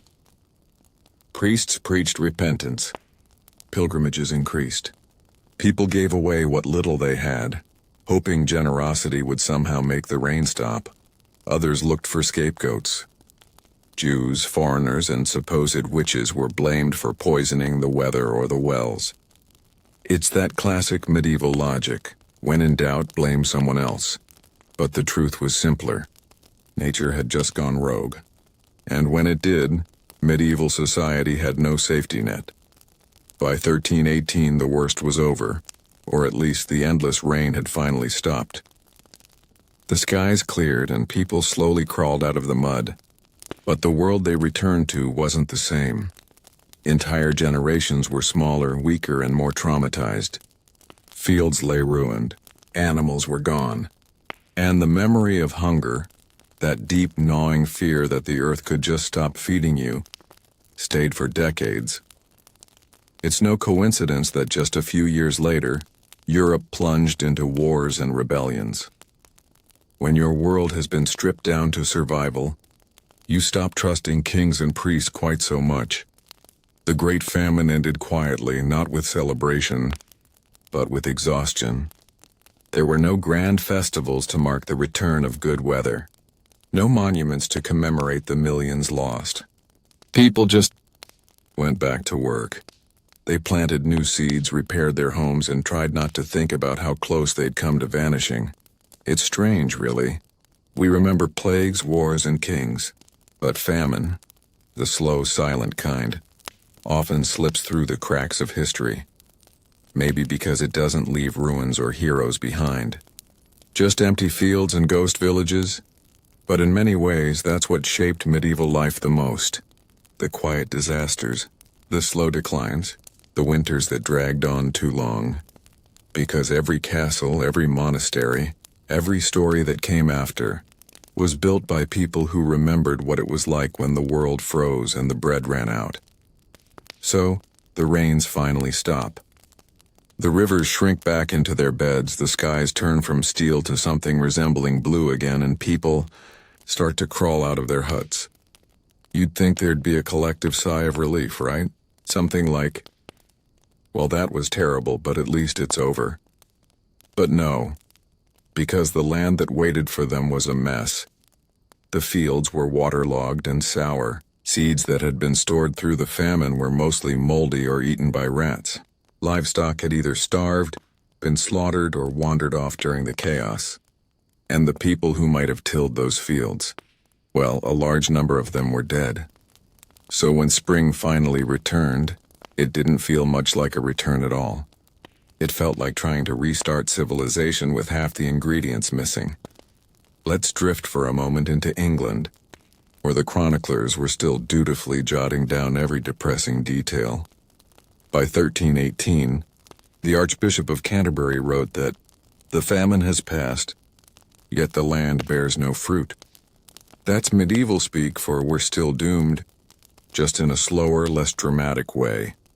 Even though the skies cleared, the earth needed years to heal. Crops grown on exhausted soil were pitiful. Thin stalks, small grains, and barely enough yield to replant for the next year. The traditional farming cycle had been broken. Normally, medieval peasants divided their land into strips. One for this year's crop, one for next year, and one left fallow to recover. But during the famine, those patterns were abandoned. People had planted everything they could in desperation. Every field, every patch, even swampy ground that should have been left alone. The result? A massive ecological hangover.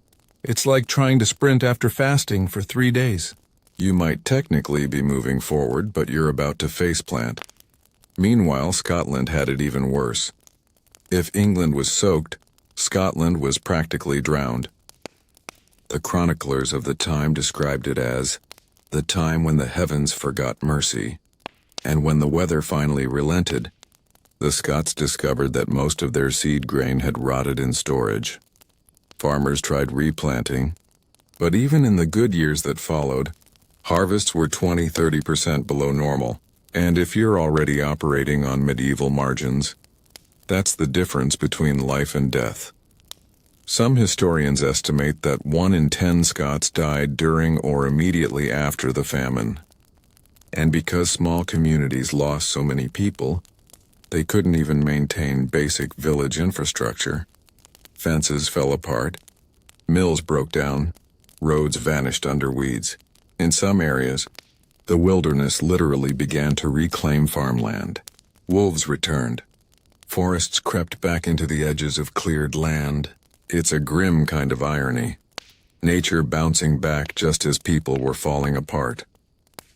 And then there were the prices. Oh, the prices. Before the famine, a bushel of wheat might have cost something manageable. During the famine, it skyrocketed, sometimes doubling, even tripling. Afterward, it didn't really drop back down. Merchants had discovered a wonderful new truth, that people will pay absurd amounts for food when they're desperate. And once you learn that, it's kind of hard to go back to fair pricing. So even in the years of recovery, the cost of grain stayed high, and that meant peasants, who were already stripped bare, stayed in debt for years. You can almost hear the collective groan echoing across medieval Europe. Seriously? We survived the famine, and now we're broke? And then there were the prices. Oh, the prices. Before the famine, a bushel of wheat might have cost something manageable. During the famine, it skyrocketed, sometimes doubling, even tripling. Afterward, it didn't really drop back down. Merchants had discovered a wonderful new truth, that people will pay absurd amounts for food when they're desperate. And once you learn that, it's kind of hard to go back to fair pricing. So even in the years of recovery, the cost of grain stayed high, and that meant peasants, who were already stripped bare, stayed in debt for years. You can almost hear the collective groan echoing across medieval Europe. Seriously? We survived the famine, and now we're broke? In France, Philip V, remember him, the tall one with the unimpressive policies, decided to make the famine's end an excuse for more taxation. Because, naturally, that's what kings do best. He claimed that rebuilding royal granaries and repairing infrastructure required funds, and to be fair, it kind of did. But most of those funds went toward royal campaigns, diplomatic gifts, and whatever medieval version of vibes passed for good governance back then. The result was that rural France never really recovered its population levels. Villages were abandoned and the birth rate dropped for decades. It wasn't that people didn't want to have kids. They just couldn't afford to feed them, so families got smaller. Life got quieter, and maybe that's one reason why later, chroniclers described this period with such a heavy sigh, as if the whole world was just tired of trying. But out of all this mud and misery came something quietly revolutionary, a shift in mindset. Before the famine, Europeans had lived with a kind of cheerful fatalism. Bad harvest happened, sure, but life went on. God would provide. After the famine, that faith started to wobble. People began questioning why an all-powerful, supposedly loving deity would drown half the continent for 7 years straight. The church tried to spin it, saying it was a test of faith or punishment for sin. But the explanation started sounding a little thin. And so, slowly, quietly, Europe began to lean less on divine explanations and more on practical ones. Monasteries started keeping more detailed weather records. Farmers experimented with new crop rotations and storage methods. Some even began importing seed varieties from warmer regions. It was the medieval version of climate adaptation. Of course, it wasn't all innovation and progress. There was also plenty of denial. Some people clung to superstition even harder, blaming witches, Jews, or foreign traders for stealing good weather. Because apparently, the idea of atmospheric patterns was just too complex to process when you'd been eating bark soup for a year. And then there was the health aftermath. The famine had weakened immune systems across the board. Children born during or right after it were often underweight and sickly. Entire generations grew up shorter and frailer than before. When historians later looked at skeletons from this period, they found telltale signs of malnutrition, brittle bones, stunted growth, and even the long-term damage of vitamin deficiencies. Basically, the famine left a mark you could still see centuries later. And that's one of the reasons the Black Death, when it arrived in the mid-1300s, hit so devastatingly hard. The population was already fragile, physically and psychologically. When the plague rolled through, it didn't just kill, it finished what the famine had started. So in a very real way, the Great Famine was the opening act for the apocalypse that would follow. Let's float for a moment over to the Low Countries, those marshy, trade-rich regions that had suffered from floods and rat infestations during the worst of it.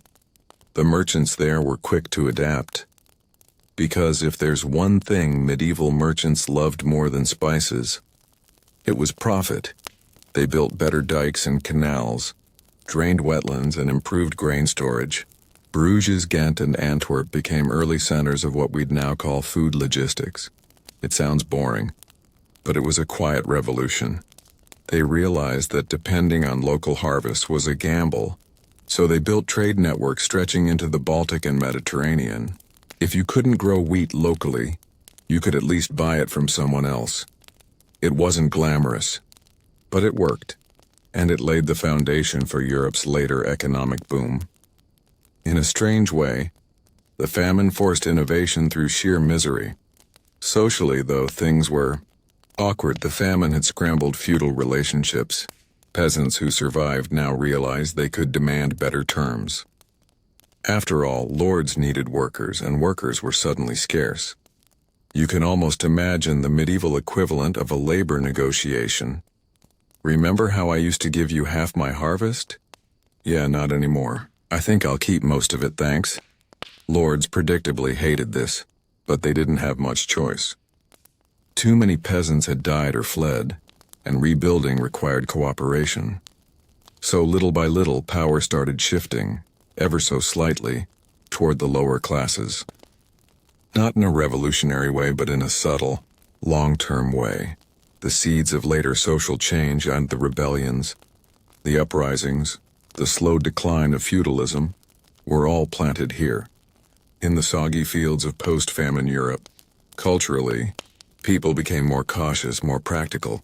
Art and writing from the 1320s and 1330s have this subdued tone. Fewer grand tales of chivalry, more somber reflections on mortality and humility. Even fashion got duller. Extravagant banquets and tournaments faded from records. Silk gave way to wool. Gold thread embroidery gave way to linen. It's like the entire continent collectively decided that sparkle was overrated and honestly, fair, but not everyone learned. In certain royal courts, and looking at you, France and Burgundy, extravagance came roaring back the moment grain prices stabilized. Because apparently nothing says we've learned, nothing from history like hosting a 1,000-person feast while half your peasants still can't afford shoes. One chronicler in Flanders wrote with barely disguised bitterness that nobles ate 3 times daily, while those who tilled the fields ate thrice a week. That about sums it up. Still, by the mid-1320s, the worst scars began to fade. Villages were rebuilt. Animals rebred, trade resumed. Children who had been born during the famine grew up in a slightly less bleak world, though they'd carry the stories of hunger for life. And maybe that's the strangest part of all. How people can endure the unendurable and then just keep going. Because they did, they plowed the fields again. They rebuilt the mills. They prayed, complained, joked, and married. Europe, battered and thinned out, began to move forward again, into the next century, into wars, plagues, and all the other disasters history had queued up. But underneath it all, something had changed. The famine had exposed how fragile everything was: kingdoms, faith, food, life itself. And that quiet knowledge would shape how medieval people saw the world from then on, as a place of uncertain seasons, fickle skies, and the ever-present risk of hunger lurking just beyond the horizon. So, we've made it to the other side, or at least, what passes for the other side in the medieval world. The rains have finally stopped. The famine has technically ended, and people are once again planting things that don't immediately die. But if you listen closely to the chronicles, to the letters, to the slow rhythm of life in the years that followed, you realize something subtle. Europe didn't really recover. Not fully, not for a very long time. It just adapted. Like someone walking with a limp after an old injury. The continent moved forward, changed in ways it didn't fully understand yet. This is the story of that limp. Let's start with something invisible. The psychological aftermath. The Great Famine wasn't like a war or a plague. It didn't have a clear beginning or end. There were no heroic moments, no climactic battles, no visible enemy to blame. It was slow, monotonous, and cruelly indifferent. And that left a particular kind of scar. Imagine being a farmer in northern France in 1320. You've spent the last 7 years watching your crops fail. Your neighbors starve, your children weaken. You've prayed, you've rationed, you've buried half your village. And then suddenly the rain stops. The sun returns. But how do you trust it? How do you plant again without wondering if the next storm will destroy everything? That quiet, gnawing fear, that uncertainty, became part of the medieval psyche. Chroniclers after the famine started using darker language. Words like cursed, unforgiving, and merciless appear more often. Even sermons change tone. Less about divine glory, more about survival and endurance. People had learned, very painfully, that the world could betray them. Economically, the famine had done something drastic. It cracked open the rigid feudal order, not with rebellion, but with attrition. When so many peasants died, land went untended. And when land went untended, its value dropped. Suddenly, the noble class and who relied on rents from that land found their wealth evaporating. Meanwhile, surviving peasants realized they had bargaining power. If a lord wanted his fields plowed, he had to offer better terms, lower rents, lighter duties, or even freedom from certain obligations. And once you've tasted that kind of leverage, you don't really forget it. It was a small but significant shift.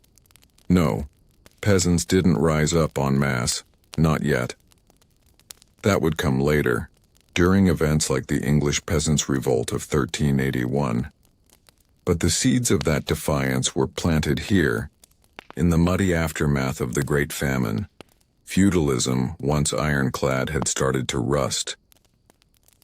Let's drift to the towns, because medieval life wasn't just about farms and manors. Cities like Bruges, Ghent, Paris, and London had been growing before the famine, drawing people in with the promise of trade, stability, and maybe a chance to avoid digging in the dirt for the rest of your life. But when famine struck, cities became death traps, crowded, unsanitary, and entirely dependent on imported food. Afterward, many people simply left. They fled to the countryside, hoping for a simpler existence, or just died out altogether. Populations in major towns dropped by as much as 20–30%. And yet, when those cities were rebuilt, they were rebuilt smarter. Markets were reorganized. Grain storage became more systematic. City councils started regulating bread prices, weighing scales, and hoarding laws. In a sense, the famine forced medieval Europe to invent the earliest versions of urban planning. It wasn't glamorous, but it mattered, because next time disaster struck, and in spoiler alert, it always did, those cities would be slightly better prepared. Religiously, though things got complicated, you might think that after a disaster like this, people would turn more devout, right?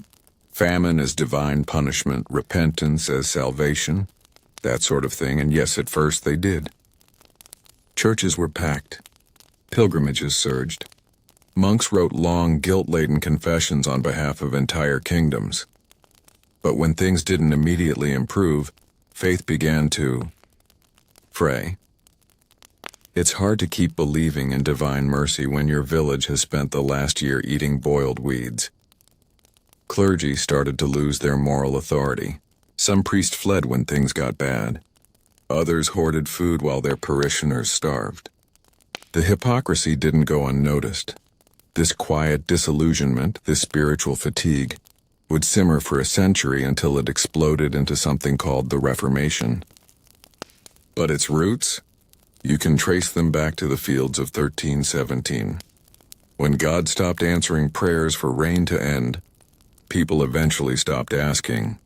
Now, let's talk about the climate, because the Great Famine wasn't an isolated event.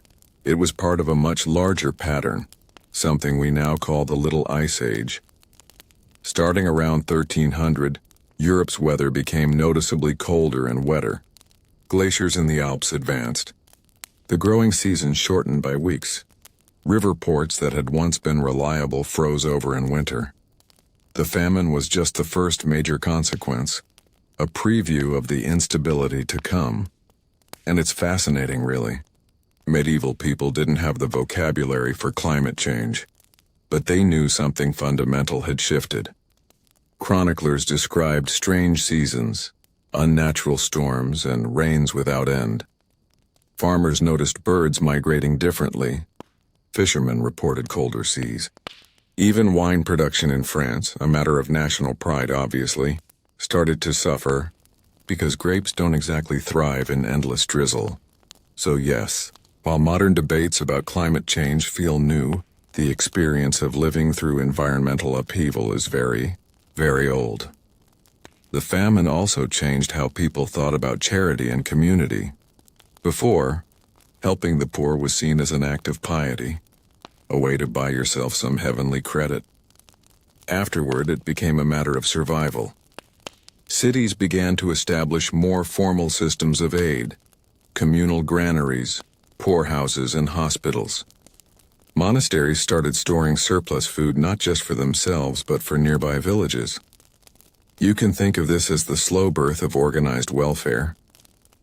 It wasn't compassionate in the modern sense, more like practical insurance against chaos. But it laid the groundwork for future social safety nets. Even kings got involved. Edward II in England, despite being generally useless, authorized royal food distributions during the worst years. Philip V in France ordered temporary tax suspensions. These might sound like small gestures, but in medieval politics, they were revolutionary. The idea that rulers owed something to their subjects in times of crisis. So while the famine was catastrophic, it also nudged Europe and ever so slightly toward compassion, or at least toward better logistics. Now, let's float back to daily life, because that's where the famine's shadow lingered longest. If you'd walked into a medieval village around 1330, you'd still see the effects everywhere: fewer children, smaller herds, simpler meals, bread made from mixed grains, oats, rye, barley, instead of pure wheat. More cabbage, more beans, less meat. Diets had permanently changed. And not just because of scarcity, but because people had learned to diversify. Monoculture had been a huge reason for the famine's scale. When everyone depends on one crop, one bad season dooms you all. So after the famine, farmers started mixing it up.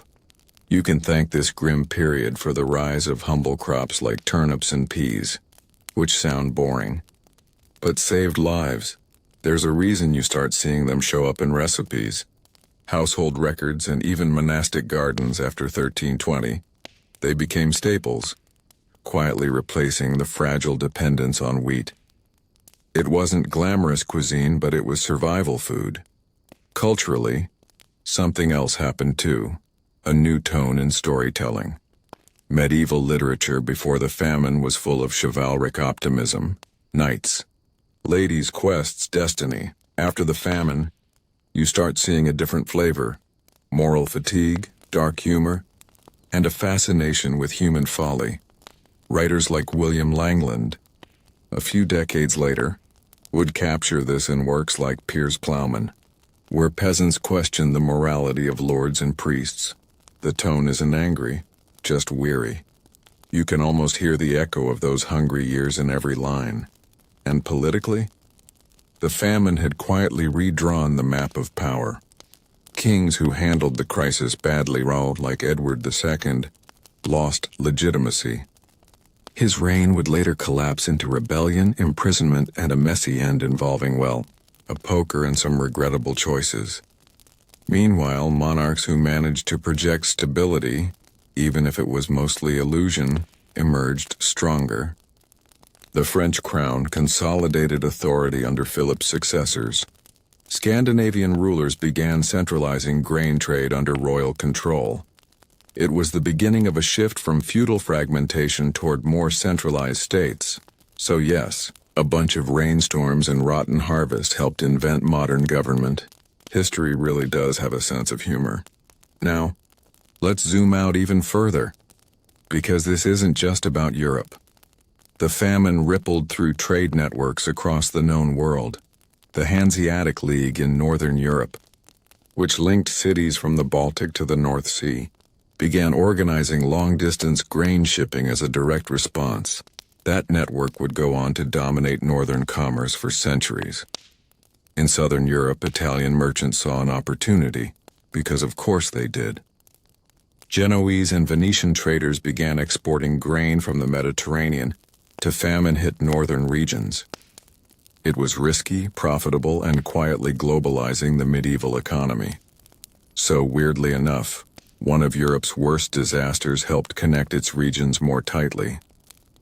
Misery had made people interdependent, and then, of course, there was memory, the part that never quite fades. For generations afterward, people told stories about the Great Hunger Years. Grandparents warned children to save bread crusts, to store grain properly, to never take good weather for granted. Songs, prayers, and even folk superstitions carried echoes of it. In some areas, people refused to plant on certain cursed dates associated with the rains. In others, they blessed their seeds every spring just in case. It became cultural muscle memory. By the time the Black Death arrived in the 1340s, that old fear resurfaced instantly. People saw the plague not as a new catastrophe, but as the famine's ghost coming back for a sequel.